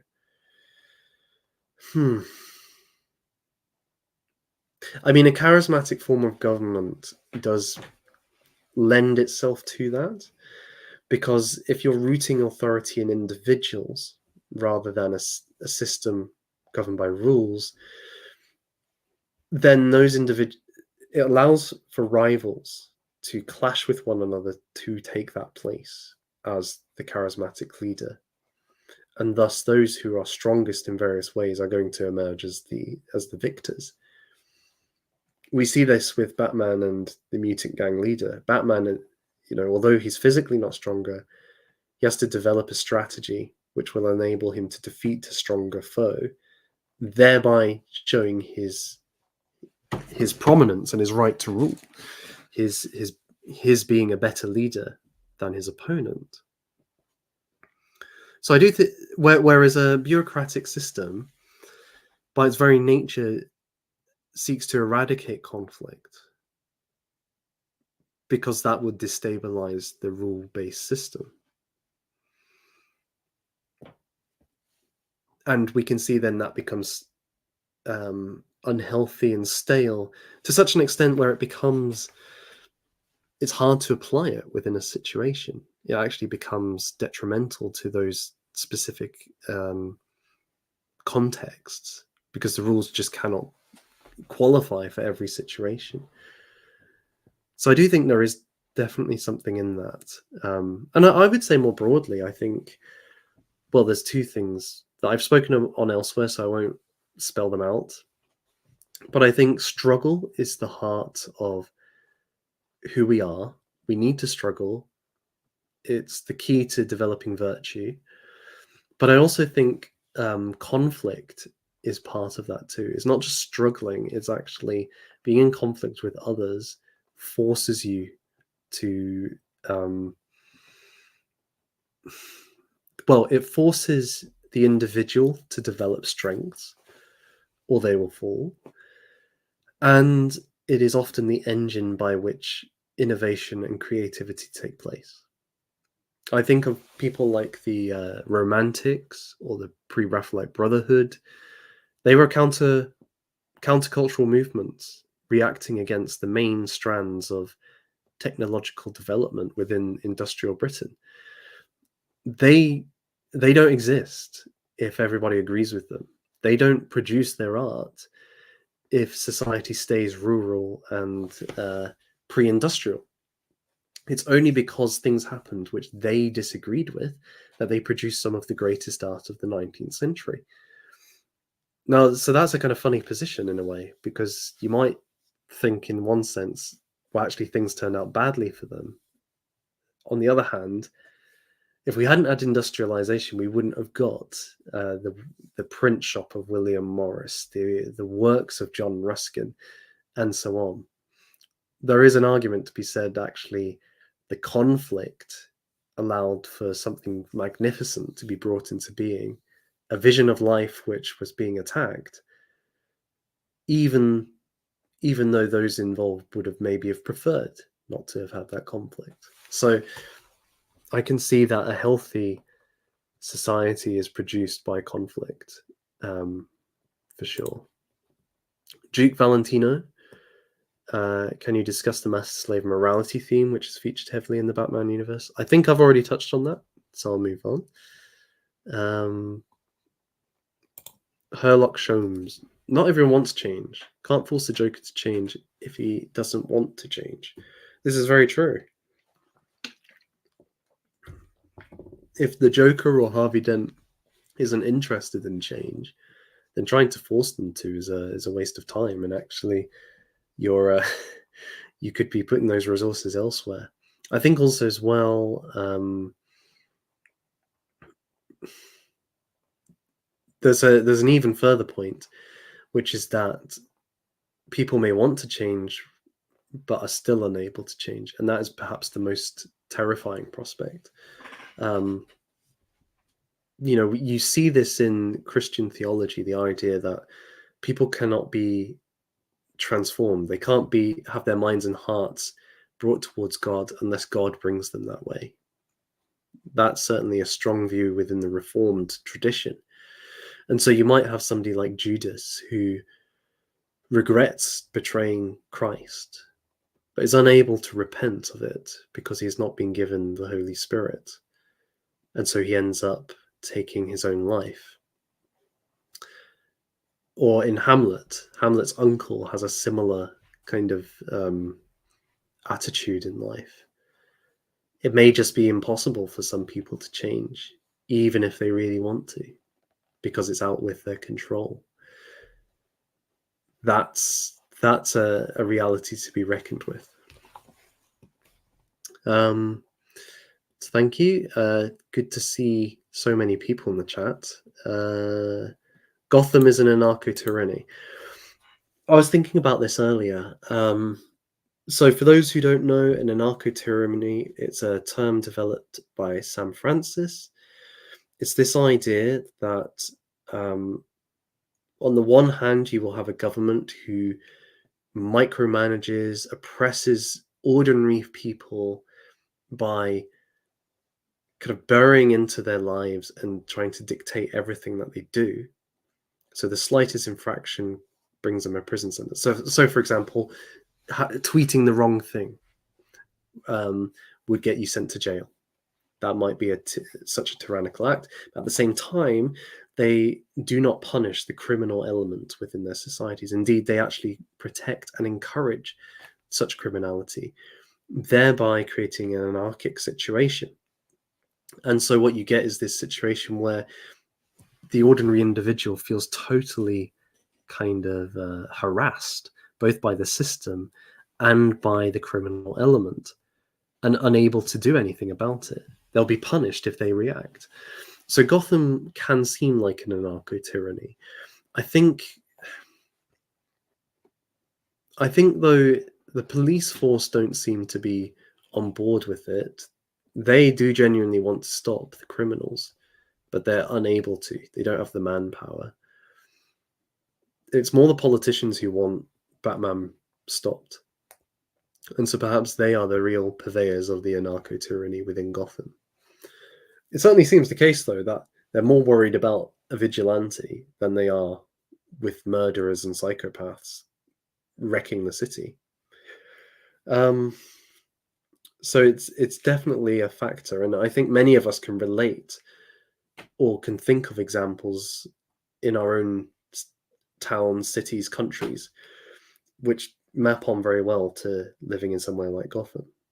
Indeed, perhaps that's why Gotham is and Batman is so relatable for many of us. Um, that hat guy, off topic, but are there tabs somewhere for the intro composition? Would be great to learn to play it. I don't think there is. It was a bespoke composition by a good friend for this channel. I'm sure he'll be glad to hear that you like it, but I'm sorry, there aren't any tabs available.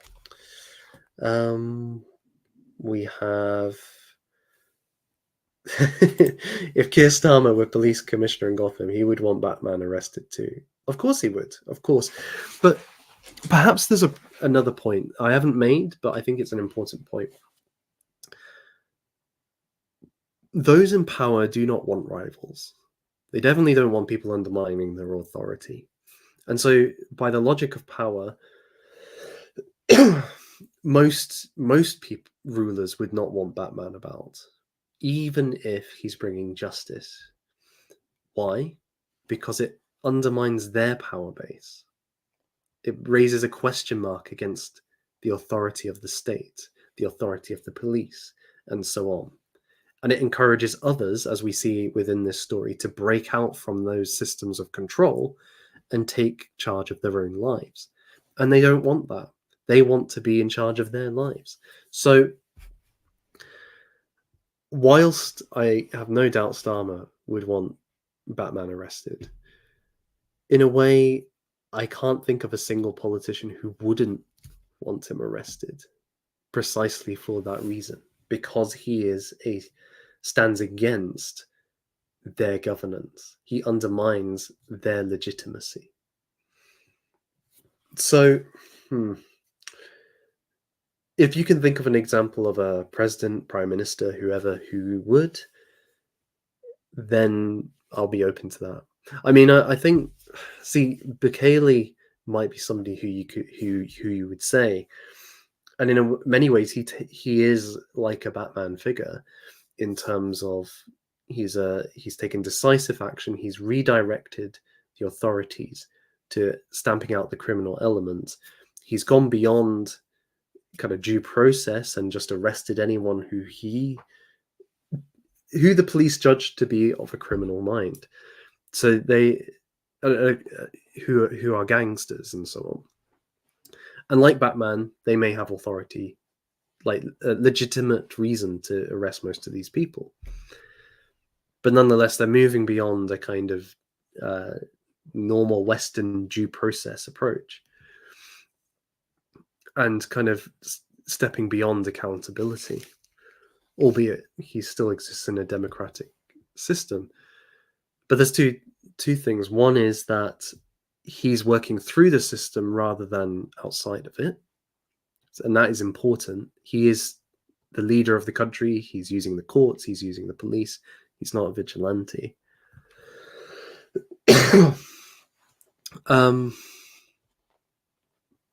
And I've forgotten the second point, I'm afraid. Sorry. What was it? No, it's gone. It's gone to history. It's gone to time. I guess though, would Bukele want actually vigilantes also acting in El Salvador? I still think he wouldn't. I still think he would arrest them too, because it's the very nature of power to not allow for rivals to emerge. So, yeah. I understand the point with Starmer. I think he would be salivating to arrest Batman, unlike a Bukele. But I think it's the logic of power, and that is one of the things that this story actually wrestles with. Hello, Mr. DC Comics. It's good to see you. You are very appropriately named for this stream. Batman is a symbol that you don't have to surrender to crime. You can fight back. This is very true. And I think this is part of the enduring power of Batman, that many people he shows us as being, he's not a human. He doesn't have super qualities in the way that Superman does, or Spider-Man, or the X-Men, or whoever. He's a man who, through force of will, is willing to stand up to the situation in the city and seek to change it, and to overthrow the criminal element, and actually to fight back against the criminal element. And that's very inspiring for many people who feel as victims both of the state and of the criminal underworld. I think, though, the question that poses is, okay, what happens when lots of people do that? And it's revolutionary, because they're people who suddenly take charge of their lives and are no longer under the control of the state. And in a modern society, which is essentially totalitarian in many ways, which requires a large degree of control over people to sustain millions within a society, multi-ethnic societies, multi-religious, multicultural societies, where people come from all different backgrounds, to sustain some kind of coherence and functioning requires very strong control over our lives. Those people who are willing to kind of take justice and their own protection into their own hands become a major problem, because essentially they don't need the state. They reject it in some way, and become essentially a another order within the current system. And so that is the tension which that puts into play. Now, I don't have any particular kind of perspective I'm advocating here. Well, that's not true. Maybe it's implicit in what I'm saying, but I think that's partly why Batman's so captivating, is it actually wrestles with what that means, and the kind of razor's edge which you would be walking when you do not surrender to crime, and that it is a decisive decision to make within the modern world. Um, so I agree with you. I agree with you. Got Caravaggio here. You can't blame the Batman because schizo people exist. He just happens to be the lightning rod. Well, I mean, this is the obvious retort to these characters within the story, who are trying to blame the Batman for the thuggery that's going on. And certainly the Batman is himself a response to the lack of order within his society. He sees the anarchy that has been allowed to flourish, and so returns once more to the fight. I guess, though, well, I guess there's these two things. The one is this uncontrolled element emerges, both criminal and, it both kind of thuggery, but also these vigilantes. And whether or not that's a good thing is a big question. From the perspective of the state, it's not. For a functioning society, it probably is going to be a destabilizing force and eventually lead to some kind of climactic fight between these two powers. And we kind of see that within the 2022 Batman film, right? The Riddler and his followers. Spoiler alert, if you haven't seen it, again, switch off now and go and watch it and come back. Okay, you've got your warning. The Riddler and his followers are inspired by Batman to take vengeance upon the corrupt elites in Gotham. And their master plan eventually ends up with seeking to kind of purge the city through floods and to kill the elites where they can.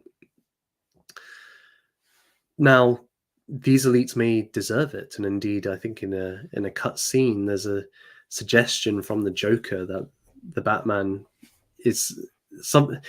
He actually deep down believes that these people deserve what the Riddler is bringing them.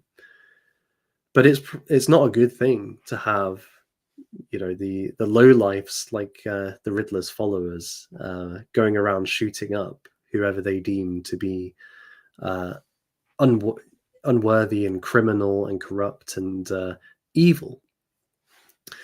It's probably not a good thing for the functioning of your society, for your community. So that is an example of somebody who's inspired by the Batman. And it doesn't seem like they would have come to be if they hadn't seen the Batman bringing vengeance to Gotham's criminal underworld. Now, does that mean the Batman's responsible for that? No. But it is a cost or a consequence of this kind of activity. And in a way, I would add as well, I think, and we've already touched on this, the superhero is a mythic character. He's drawing on old, powerful narratives within reality, even though they are within that world missing. They are still there. And so there is this sense in which these characters draw to themselves or are drawing on narratives bigger and more powerful than themselves, and thus will bring to be other archetypes in response to them, such as those manifested by Two-Face or the Joker, and so on. So maybe he's not so much to blame, but he is, as you said, a lightning rod. A dangerous, powerful force is unleashed through a figure like him. And so if we were ever to see such a figure emerge in our own time, I would not be surprised to see countervailing forces emerge also within that kind of grand metaphorical narrative. I like your next comment. Superman is a neocon. Yes, he very much is in this story. He is a lapdog. I mean, at one point, Reagan says to him, "Good boy," like he's a dog. You know, it's just revolting character. Mr. DC Comics. The Joker represents the chaos that will always be around. You can never defeat the evil that lives in the hearts of men. All you can do is fight back the chaos when you see it. People expecting Batman to solve all the crime in Gotham City by destroying the Joker and his villains are missing the point. People in Gotham have to do their part and fight back too. This is very right, and I think the Dark Knight Returns addresses that problem. You know, Batman's been away for 10 years, the Joker's in Arkham Asylum, and yet the mutant gang emerges. Criminality continues. You can do away with one person and another one will take their place. And this kind of touches on the potential futility of what Batman does.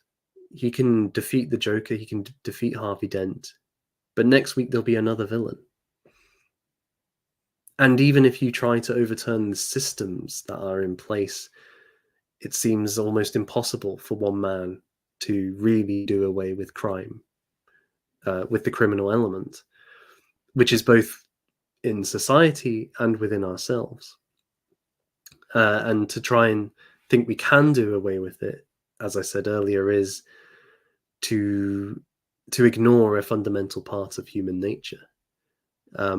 But nonetheless, what this Batman does in The Dark Knight Returns is by establishing his control over the sons of Batman, by training them, he does seem to be leading a legacy where he's not just thinking, okay, one man can fix this by beating up criminals. No, he's trying to lead a decisive cultural change, a change in attitude within a large part of Gotham's future, the young future of Gotham, which will potentially lead to lasting, significant alteration within the city. So this story tries to actually deal with what it would mean for Batman to change Gotham, to bring something new to Gotham. So I do think there is Miller's take does wrestle with this, or at least provide a logical way for this to work out, as opposed to a lot of Batman stories, which, because of their episodic nature, can't allow Batman to really wrestle with the fundamental issue and change it. It can only really happen at the end of the stories. Yes, yes. I mean, I've mainly engaged with it through the comics, as I was saying, and I would thoroughly recommend if you get the chance to read it in the comic form because I think although it's not like an animation, it actually has a lot of weight and motion to it, which gives it a real exciting feel. Um, but yes, the animated version is great too. Good to see you, Ben Wheeler. What's Herlock Sholmes saying now? Fact checkers would say that the crime rates have actually gone down while Batman has been away. Yes, yes, and you kind of get that within this story. The media are basically attempting to pin a lot of the criminality on Batman and say he's to blame for all of this. Could you imagine today if the Batman emerged, what it would be like, what the media stories would be, or the social media aspect of it? It would take on a life of its own. It'd be crazy, right? And we would have no idea how to separate fact from fiction. Uh, it would almost destroy the mythos or the symbol in the process, I think. Mr. DC Comics. The media is important because, like Lois Lane, they show the lone hero standing up for what's right against crime. It's an important tool used to inspire people by showing Batman fighting crime. So that is part of the media aspect within the story. There are individuals who are saying this, and of course, people do learn about the Batman's activities through the news coverage. I think, though, what it does is it, in a way, by having all these debates about it in the media coverage, and by treating it as one story amongst many, it trivializes what Batman's doing. So, although some people will be inspired, in many ways, it maintains the status quo of everyday life and just allows things to continue as it always has. Because, in a way, by making Batman another story rather than really presenting what he's doing as decisive, it just makes it another thing within the constant thrum of modern life that will fade and be replaced by another story. Um, so I think it's a dual-edged thing, and it's not just people opposing Batman. It's like the very nature of the media can't really handle somebody of this significance. Um, I maybe a more dramatic example. Imagine if Jesus Christ returned to Earth, and how long would that last in the media cycle for? Would it even be a week? And if so, how would they handle it? Would they trivialize it? Oh, look at Jesus's sandals this week. Look at what sandals he's wearing this week. Look at what clothes he's put on. Um, here's a 5 facts you didn't know about Jesus Christ. Etc. etc. It would just be after the initial shock, it would very soon become just another thing for them to sensationalize. So I think maybe a reporter like Lois Lane does have an important role, but the actual kind of media dynamic, at least in The Dark Knight Returns, is somewhat unhelpful as well. Thank you for tuning in, Matthew Thomas. I hope that you have a good time with your dog, the Joker. Caravaggio, does Elon Musk code himself as a Bruce Wayne type or attempt to?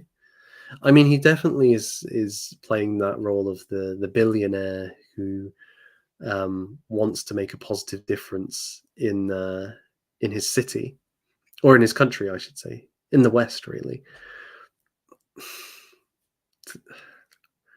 I think he's coding himself more like Iron Man, though, personally, um, because well,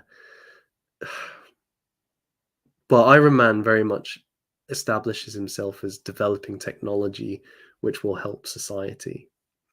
His alter ego is Iron Man, Tony Stark's alter ego as Iron Man is part of his public persona and is part of his technological contributions, whereas Bruce Wayne's um, activities as Batman do not feature at all, and so they're seen as separate, or he has to keep them covert. So his daily life is in many ways distinct would be the wrong word, but there's more of a sharp division. And whereas Iron Man, at least in the films, I don't know the comics so well. Whereas his activity is front and center to his superhero identity, technological progress. Batman's is all about justice and vengeance, and those are not things that I associate with Elon Musk. Nonetheless, I think he is inhabiting that kind of charismatic billionaire type who can make a positive difference in society. So there may be something, there may be a kind of general type that he's going in there. Herlock Sholmes. In many ways, the progressive people in The Dark Knight Returns are like the ones today who won't realize a country needs borders. They see all bad behavior as the result of oppression or injustice. Yes, I agree. I think that's very much comes through in the comic, and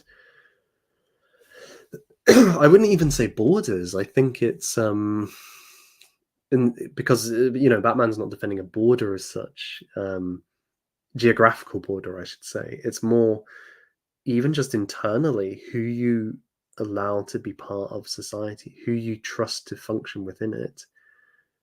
You have to be very serious about those who have shown evil before. And this idea we can rehabilitate everybody is just not true. And so if you want to have a strong, stable society, you have to deal with that seriously. And we don't deal with that seriously at all. At all. I also like the conversation between Girl Robin's parents when they watch the news. They see Batman as a fascist, and they use to demonstrate against such things. Yes, yes, and I mean this is maybe something which has been underneath a lot of this discussion. Is this idea that is Batman a kind of fascist character, a fascist symbol? And I kind of wanted to stay away from that at first because I think it can somewhat cloud the discussion. It's not super helpful in some ways because we all have a certain interpretation of fascism as, Adolf Hitler and the Nazis exterminating millions of people and in ethnic genocides and so on. And so to call Batman something like that really obscures the issues at play, and gets people's switches people's minds off and gets their hearts going in a way that doesn't help. In part because a lot of people then spend their time trying to say, "Oh, Batman's not a fascist," and this is why. And really, it's coming from an insecurity that, "Oh, well, I like Batman, and so if Batman's a fascist, then I must have fascist sympathies," or something like that. So people's minds kind of switch off from the issues or the values at play. And I think it'd be better to say Batman is clearly an authoritarian character. He wants to, in The Dark Knight Returns, he brings about order and justice through physical violence. He goes outside of the democratic political system and imposes his will upon society through force. And he places himself at the heart of it. So there's a kind of cult of personality, you might say.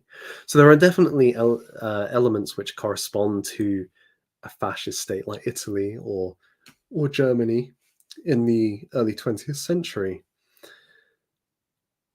But I've always thought it's a little too simplistic to characterize it in that way. I think it's more Batman appeals to a vigorous, masculine, vital part of ourselves, a part which could manifest, which could have be seen as manifesting in early 20th century fascism, but it's also there in a character like Beowulf, in a figure like King Arthur. It can manifest in different political systems, but it nonetheless has that kind of strong, powerful, violent urge to see justice done. And to me, that's what's expressed in Batman. It's not some political philosophy per se. Um, but then it's interesting because when he's framed in that way, it, even within the story, it automatically dictates how people see him rather than what he's actually doing. He becomes bound up with our historical narratives about fascists and so on. Let's see.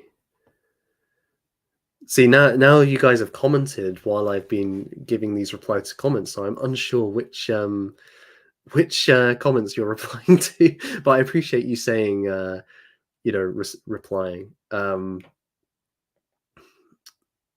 Yes, this is true. Mr. DC Comics. Two-Face was basically the White Knight of Gotham. He worked through the system, and of course, in the Christopher Nolan film, The Dark Knight, this is why the Joker seeks to basically turn Harvey Dent into this monster, because if he can bring the best of Gotham through, with the best hope of Gotham, and drag it down into the criminal underworld, into the world of Batman and the Joker, then he's defeated the kind of the hope of reforming Gotham.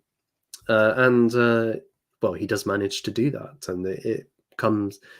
Batman and Gordon tried to cover it up, and in The Dark Knight Rises, this is exposed and leads to the anarchic situation where Bane takes over. So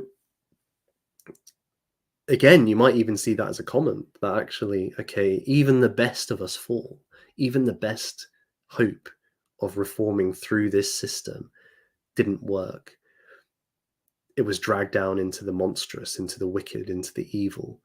So perhaps we shouldn't be hoping for such things. And the way of Batman is much more realistic to life, is much more realistic to life's not the right word. It's much more attentive to how things are and dealing with reality than hoping for a Harvey Dent, despite the fact that Batman is a superhero.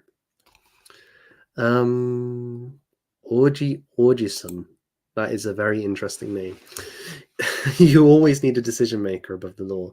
The rule of law is rule of lawyers. Well, we do have a lawyer as our prime minister, so perhaps that is the case. And the interesting thing with the bureaucracy aspect is, even in that system, somebody has to decide which laws are applied, how the law is applied, and so on. So even though in theory a bureaucratic system is still code run, in practice there's always going to be some sovereign. The difference is, though, the bureaucratic system obscures our sight of who is the sovereign. It tells us there isn't really one.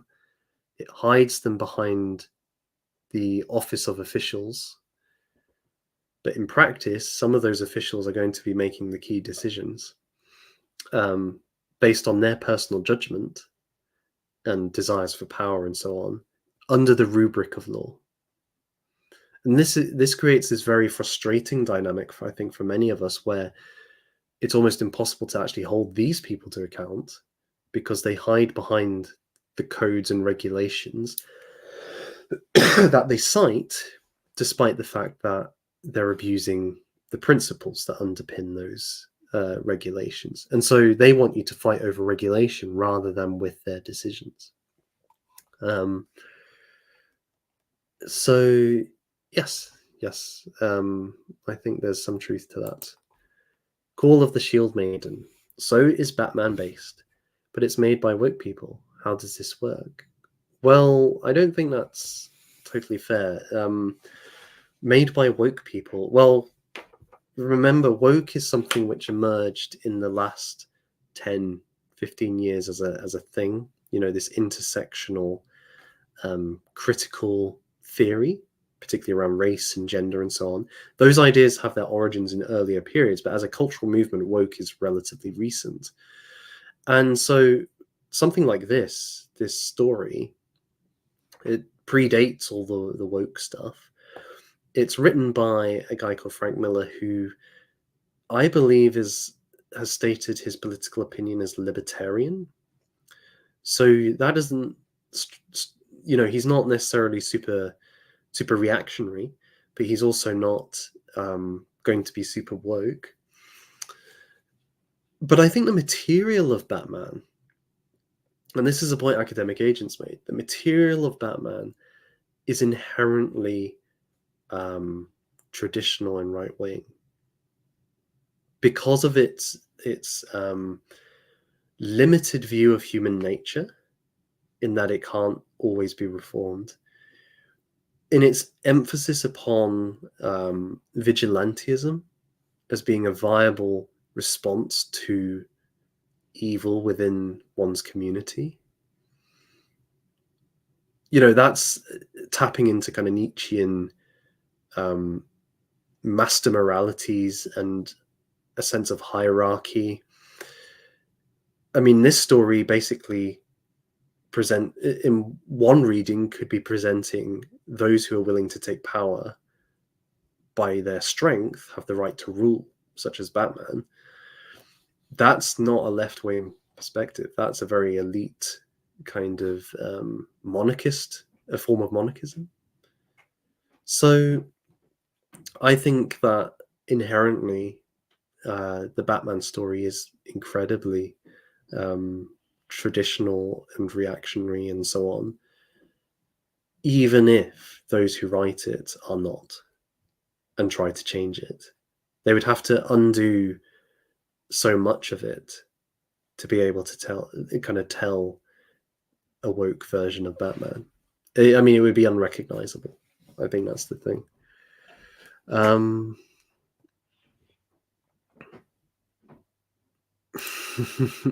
Defender of Gondor, which is a good name. I love Dark Knight Returns, but as a fan of Superman, it hurts seeing him being the deep state's lapdog.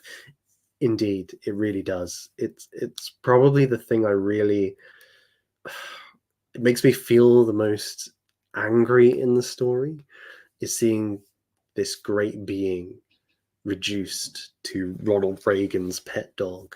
It's demeaning and humiliating. But that's the point, isn't it? Miller's kind of saying to us, is this really how we want our superheroes to be? Is this how we want our great men to be? Under the thumb of, of Ronald Reagan or Kamala Harris, let's say, or Donald Trump. I mean, no, you wouldn't want that. So perhaps that's a comment on our current age. Mr. DC comments, people also say that Batman is beating up the poor, and instead of using his billions to help people, he rather uses money to rage war. Yes, and I mean, there's kind of suggestions of that within The Dark Knight Returns, of certain characters saying Batman is just beating the mentally ill and the poor for kicks. I think that's obviously an over-exaggeration. We've already mentioned that Bruce Wayne funds Harvey Dent's psychological therapy and his facial reconstruction. In other versions, Bruce Wayne's funding various philanthropic activities. And so it doesn't seem like he's totally against using his money for social reform. I think the point, one of the kind of emphases here, and as I'm sure you've already thought about, is that can only take you so far. And indeed, the film, The Batman, the 2022 film, I thought did a really good job of actually highlighting that isn't a fix-all either, because philanthropic enterprises are often used as a cover for corruption. And I won't go into the details, but that definitely comes through in that film. And we see this in the real world, very obvious examples, international aid. So Britain sends a lot of money to other countries around the world to try and help those who struggle with poverty, for example. But one of the big problems that's often found is, okay, you give money to the government in some third world country, and a lot of that money goes missing to various officials. And so actually getting the money to the people who need it and getting it spent on things which are needed is quite difficult. So it's all, people could say, oh, well, Batman could be spending his money saving Gotham this way. But even real life shows us that it's very difficult to just, through charity, change a situation. It requires more than that. It requires political power. Now, Wayne, I mean, again, you can look at various depictions of his father trying to stand for mayor and reform Gotham in that way, and it not working, perhaps showing the futility of that as well. And I mean, the real black pill, if you want to read Batman in one way, it's that actually there's nothing we can do to change these situations. We can hold back the tide for a bit. We can lock the Joker up for a while, but ultimately, both politically, philanthropically, vigilante-wise, ultimately it doesn't lead to lasting change. I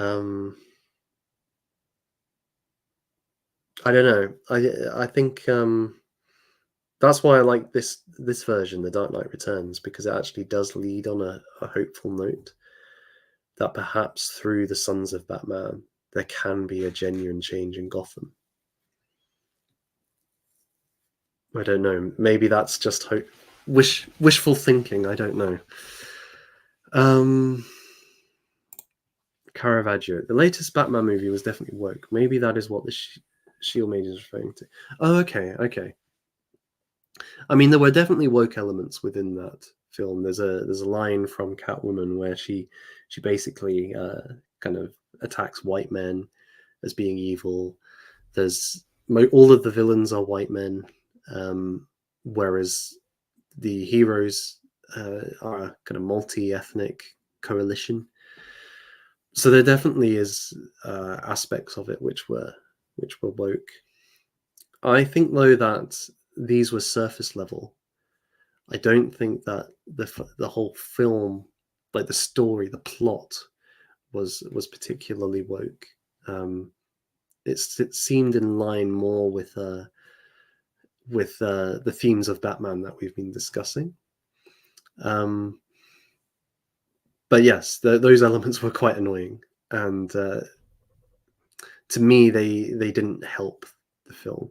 They didn't bring anything valuable to it. If anything, they took away from what I thought was a really good interpretation of Batman, with more emphasis on the detective work, which I appreciated. Yes, exactly, Mr. DC Comics. You've just mentioned this. I don't know. Muktuk, doesn't Wonder Woman say something similar in the actual story about soups? I couldn't say, I'm afraid. I apologize. Using the word soups makes me think of The Boys as well, which is a whole other kettle of fish. I can see why the story ruined Superman for a lot of people. It definitely is. He becomes this pathetic character who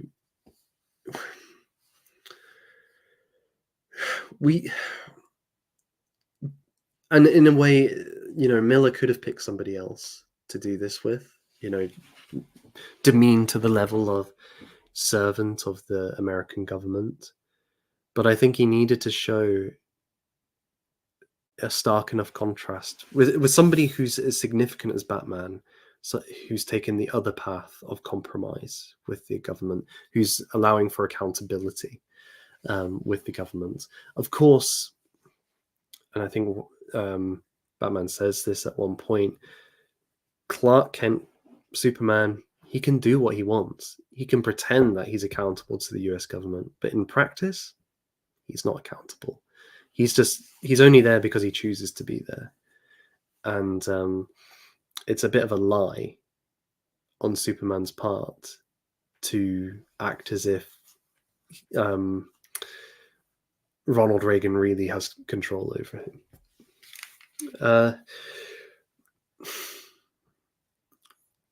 Yeah, it's a kind of sad aspect of the story, and I guess Superman never really gets any redemption from this situation.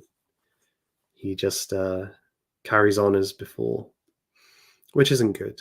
Um, it definitely undermines him as a character. Yeah, this was an interesting factor, and I would add as well. I think the depiction of Thomas Wayne in the Joker also. I thought that was worse actually because it makes him a very unsympathetic character. He seems there seems to be this attempt to kind of deconstruct Thomas Wayne, um, and make him into something which isn't as good as is required for Batman. And in a way, this is you're right. It's so integral to Batman's character and underpins his desire not to kill so much. That by kind of dragging him down to the level of everyone else, it almost undermines the Batman's motivation uh, in some ways. In a way, he has to believe that there are good people. Um, yeah, I guess that's something we haven't really spoken about. We've spoken about the fact that the Batman recognizes that there are evil people that can't be changed, but there is also this recognition that there can be or there are good people. And although they may be dragged down, actually, they're still fundamentally good people in this world that deserve protecting. Um, Unlike, I'd say, the Punisher, which doesn't really have that element. It's just vengeance for vengeance sake. Hmm. Maybe, maybe. I think it's a good point. Uh, David K. Gotham City is basically Chicago, and therein lies the problem. Yes, yes, this is the problem indeed. But you could substitute it for many cities in the world today, and I think you would come to a similar conclusion. Audie Audgerton. In a way, Batman is the sovereign of Gotham. He's the only one who gets to decide when the law is suspended and to create a new order. Very literally, when he says, "I am the law." Yes, that's my favorite moment in the whole thing. When he decides to become the law, he is becoming the leader of the city, and it's kind of indicated in the fact that the police try to arrest him, he defeats them, and eventually the chief commissioner, despite saying she wants him arrested, decides not to really pursue it, and it's only when the state sends it in the military and Superman that he's brought down. So he is de facto the governor by the end of the Dark Knight Returns, or just before the end. I think more broadly though, if you look at like a lot of the films, he doesn't take that role. Sure, he can decide when the law is suspended in his own case, but generally speaking, he doesn't actively take a role in kind of the actual governance of Gotham. Whereas in this, by wielding influence through the sons of Batman, he does become the effective leader of the city during the anarchic period. It's almost like he grows into that role, or he chooses to assume it. Whereas, take the Nolan trilogy, he doesn't really step into that role ever. He just he fights the criminal element and then will disappear.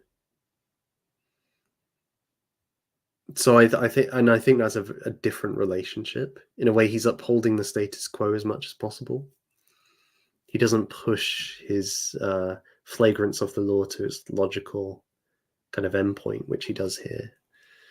Um, oh, okay. Yes, yes. I see.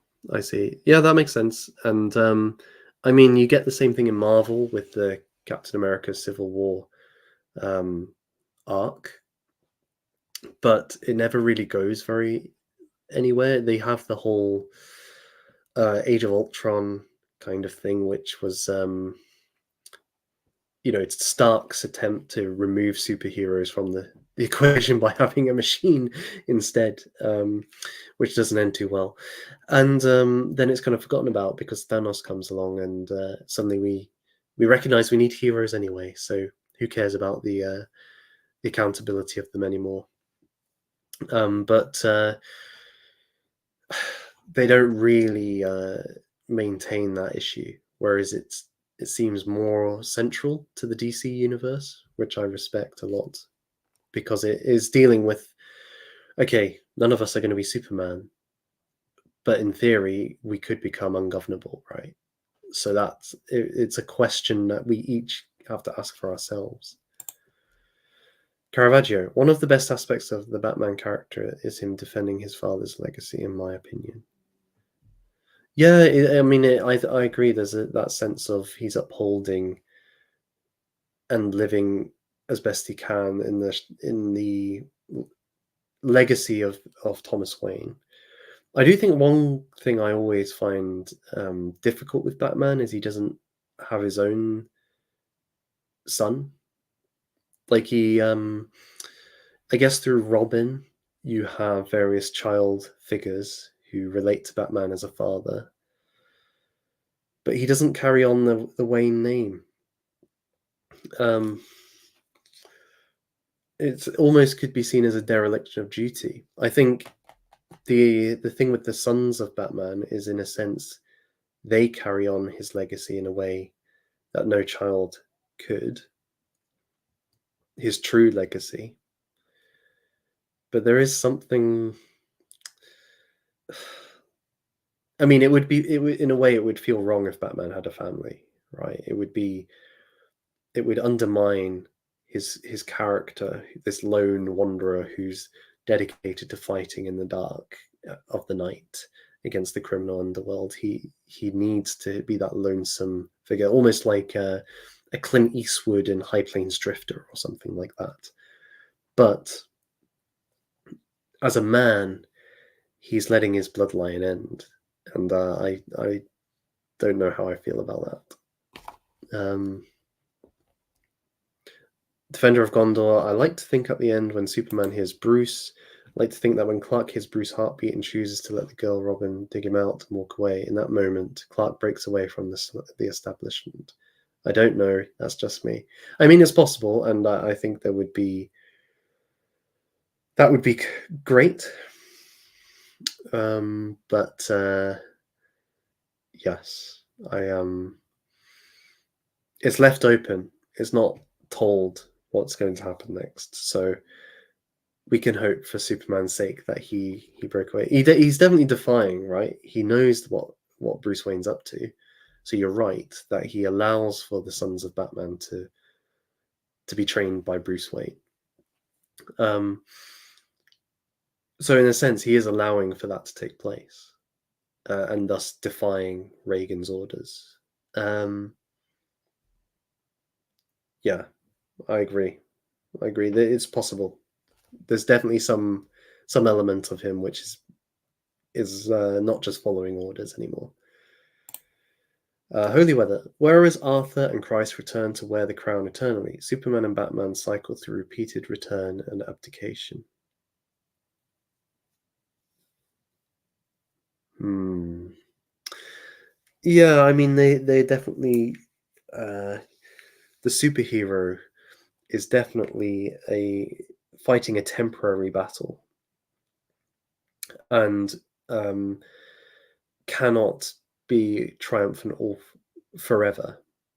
because of the very things we've been talking about, and how, in a way, they are certainly Batman is exists in a world where evil can only be held at bay, and eventually it will win. You might say it's tapping into that kind of Anglo-Saxon Norse worldview. Beowulf and Odin, fighting against Grendel and the monsters of Ragnarok, respectively, seems much more in that vein. So yeah, they fit into a different pattern. They fit into the pattern of what men can achieve in this life, whereas Arthur and Christ, well, I know we Arthur is saved from death at the Isle of Avalon, but in a way, both have passed through death and into the next life. And so when they return, they're bringing a whole new way of being back with them. It's beyond anything that Batman can achieve, right? Which is no kind of condemnation of Batman. In a way, if you look at something like Lord of the Rings, he's like a defender of Helm's Deep. But if you want kind of permanent change, you need a Gandalf to arrive with help. As somebody who's beyond just ordinary means. But I think it's a good distinction to make. So we have some final comments from Mr. DC Comics, very aptly named, and then we shall probably wrap up soon. Let me take them in this order. So Batman has a son, Damian Wayne, with Talia al Ghul. This is right. I did read this the other day, actually. So I apologize that I was wrong in that regard. I mean, in the Dark Knight Returns, he doesn't seem to have a son, though I might be wrong on that as well. So I apologize. Certainly in the films, he doesn't seem to have any children. I'm not saying this to dispute what you're saying. It's more just the presentation of the character, because that does change things if he has a son, and sees him as the successor to the Wayne name. But if it's not an essential part of his character, that's quite interesting as well. It contrasts that with Thomas Wayne, who, okay, there's an obvious reason why this is the case, but he is defined as through his fatherhood, whereas Batman doesn't seem to be so tied in with his fatherhood. And yet there is that dynamic with Robin, with the various Robins. It comes through quite strongly. I'll need to read up on that. I really will. What are your thoughts on modern writers wanting people to sympathize with the villains?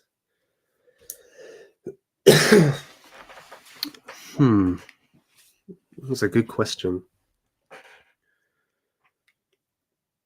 So I think it's possible to write very good villains without making them victims, without making them characters we should want to sympathize with.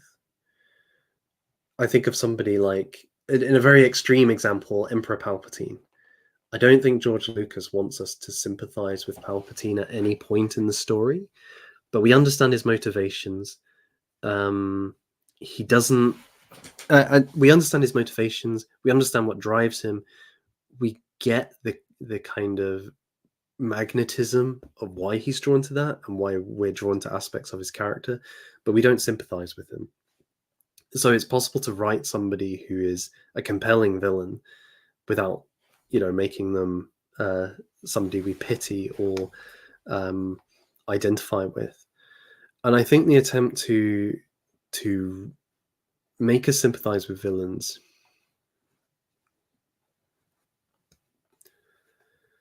I think it's well, I think there's two things. One is I think it can be done in an interesting way. So I think the Joker film did a good job of making us see a character like Arthur Fleck a mentally ill man struggling in a anarchic, depressing, crime-ridden, rotting city, and think, okay, that's somebody who I understand why they feel the way they do, and in some ways, you root for him. But I think it can do two things. I think on the one hand, there's an attempt to subvert um, at every turn, because that's all many modern writers can do. They can do a twist and undermine traditional morality, and so they want to do that with their villains and say, actually, no, the villain is the right guy in this situation. Um, and that isn't a good thing. I think that actually does change how people think and feel, even on a subconscious level. And I think it's probably not a large part, but a factor in the kind of moral decay of the West at the moment. I think as well, though,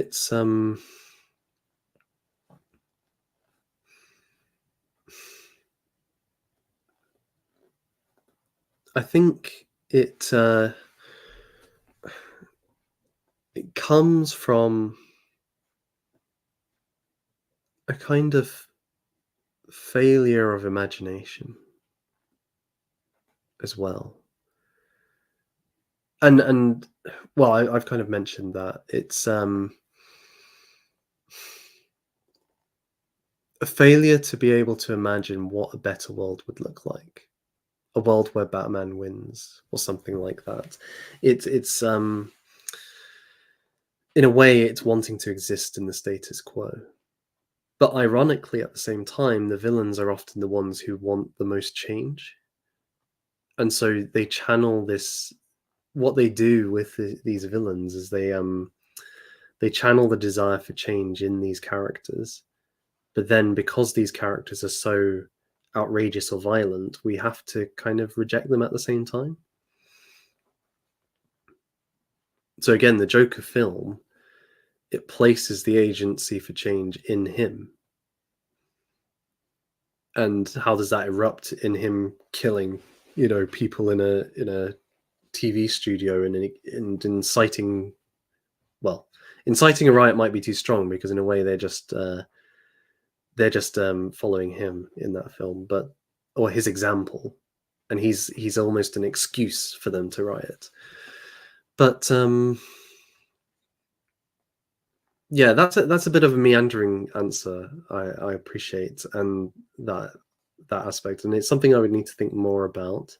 I just always remember George MacDonald, who was a big influence on Tolkien and Lewis, writing about how it's really important for an author not to confuse um, moral laws. You can change physical laws, in your story if they're consistent, but you shouldn't change moral laws, because that, in some ways, it undermines a reader's experience, because moral laws hold for all places, and it can have a negative effect upon the reader. And I think something like The Dark Knight Returns, part of why it works so well is, okay, it doesn't come down on a decisive side. Miller doesn't tell you exactly what he thinks, but there's no kind of sugarcoating the Joker, and there's no attempt to um, present Harvey Dent as a good guy. Like, the moral laws within this world are still pretty strong, and I think that appeals to us as a reader.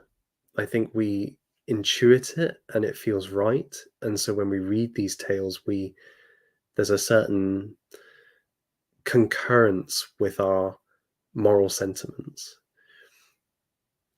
So I am cautious of those things. I'd need to think more about it. It might be something I'll come back to with a more fully fledged answer in the future. But it's a very good question, and one I would be interested in hearing other people's views about, including your own. You make a couple of other points. I think Superman is probably the most misunderstood character in the comics. People only see his powers instead of everything he's about. He's actually pretty interesting too. That's a good point. Maybe one day I shall dive into Superman as well. Um, and yes, he doesn't have a son in the movies. Herlock Sholmes. In The Dark Knight Returns, Alfred mentions that Bruce will probably never have any children. He says the same thing in Batman v Superman movie. So there is this kind of element there. So it'd be interesting to see how him having a son in other stories changes the character. And because in this tale, very much, okay, he doesn't have a son himself, but the sons of Batman, Robin, they become his children and his legacy as a consequence. So perhaps there's a sense in which through those people he is living on through them.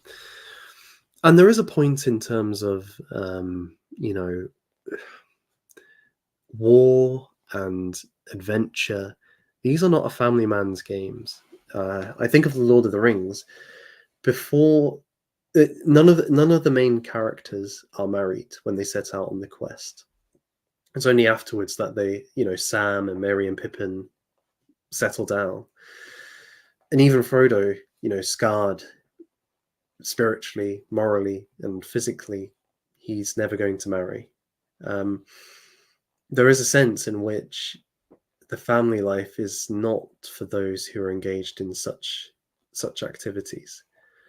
Maybe it's a stage later, but you have to go through that period of being a single man, rising to the occasion, fighting for what you believe in. And for Batman, because of the nature of Gotham, because it can never be established and like overturned, because of that, because he will always be in that fight, the perpetual battle, he can never truly have that family life that Samwise Gamgee can have after Sauron is defeated. So perhaps the very nature of Batman's struggle prevents it. If he was to settle down and so on, could he ever really be the Batman again? I mean, this is you actually see with a lot of superheroes, they don't have families. I think as well, there's in mythology you see that this kind of dynamic. I think of Siegfried and Brunhilde. There's something of the unique nature of their love, which is so all-consuming, but also their special status that, in a way, they are set apart. They are fully complete in themselves, and so for them to have a child implies a kind of extension of themselves and so on. Yes, yes. Anyway, I think that brings us to a good point to finish. We've been going for 2 hours and 44 minutes, which is absolutely wonderful. I hope that you have enjoyed this stream on the Batman in The Dark Knight Returns and maybe some more broader points. It's been really great to engage with your comments. And what I would just two things. One is I would love it if you continue the conversation in the comments. So if you have any points you want to raise, questions, things you want to challenge, please do so. I read them all, so I will engage with them. I'm hoping to stream much more regularly, so hopefully there won't be such a big break between streams anymore. And there's a whole list of things that I'm interested in getting into. I'll need to touch on my written speech at some point, which I gave a couple of weeks ago. It seemed to go well. I thought I gave a good account of what I believe, and people seemed to strike a chord with what I was saying. But there's lots of other things I want to talk about, and things we'll be addressing in the future. So until next time, thank you again, each and every one of you, those of you who've been watching, those of you who've been commenting, whether live or in the future. And whoever you are, wherever you are, God bless you this night and tomorrow. Till next time, folks.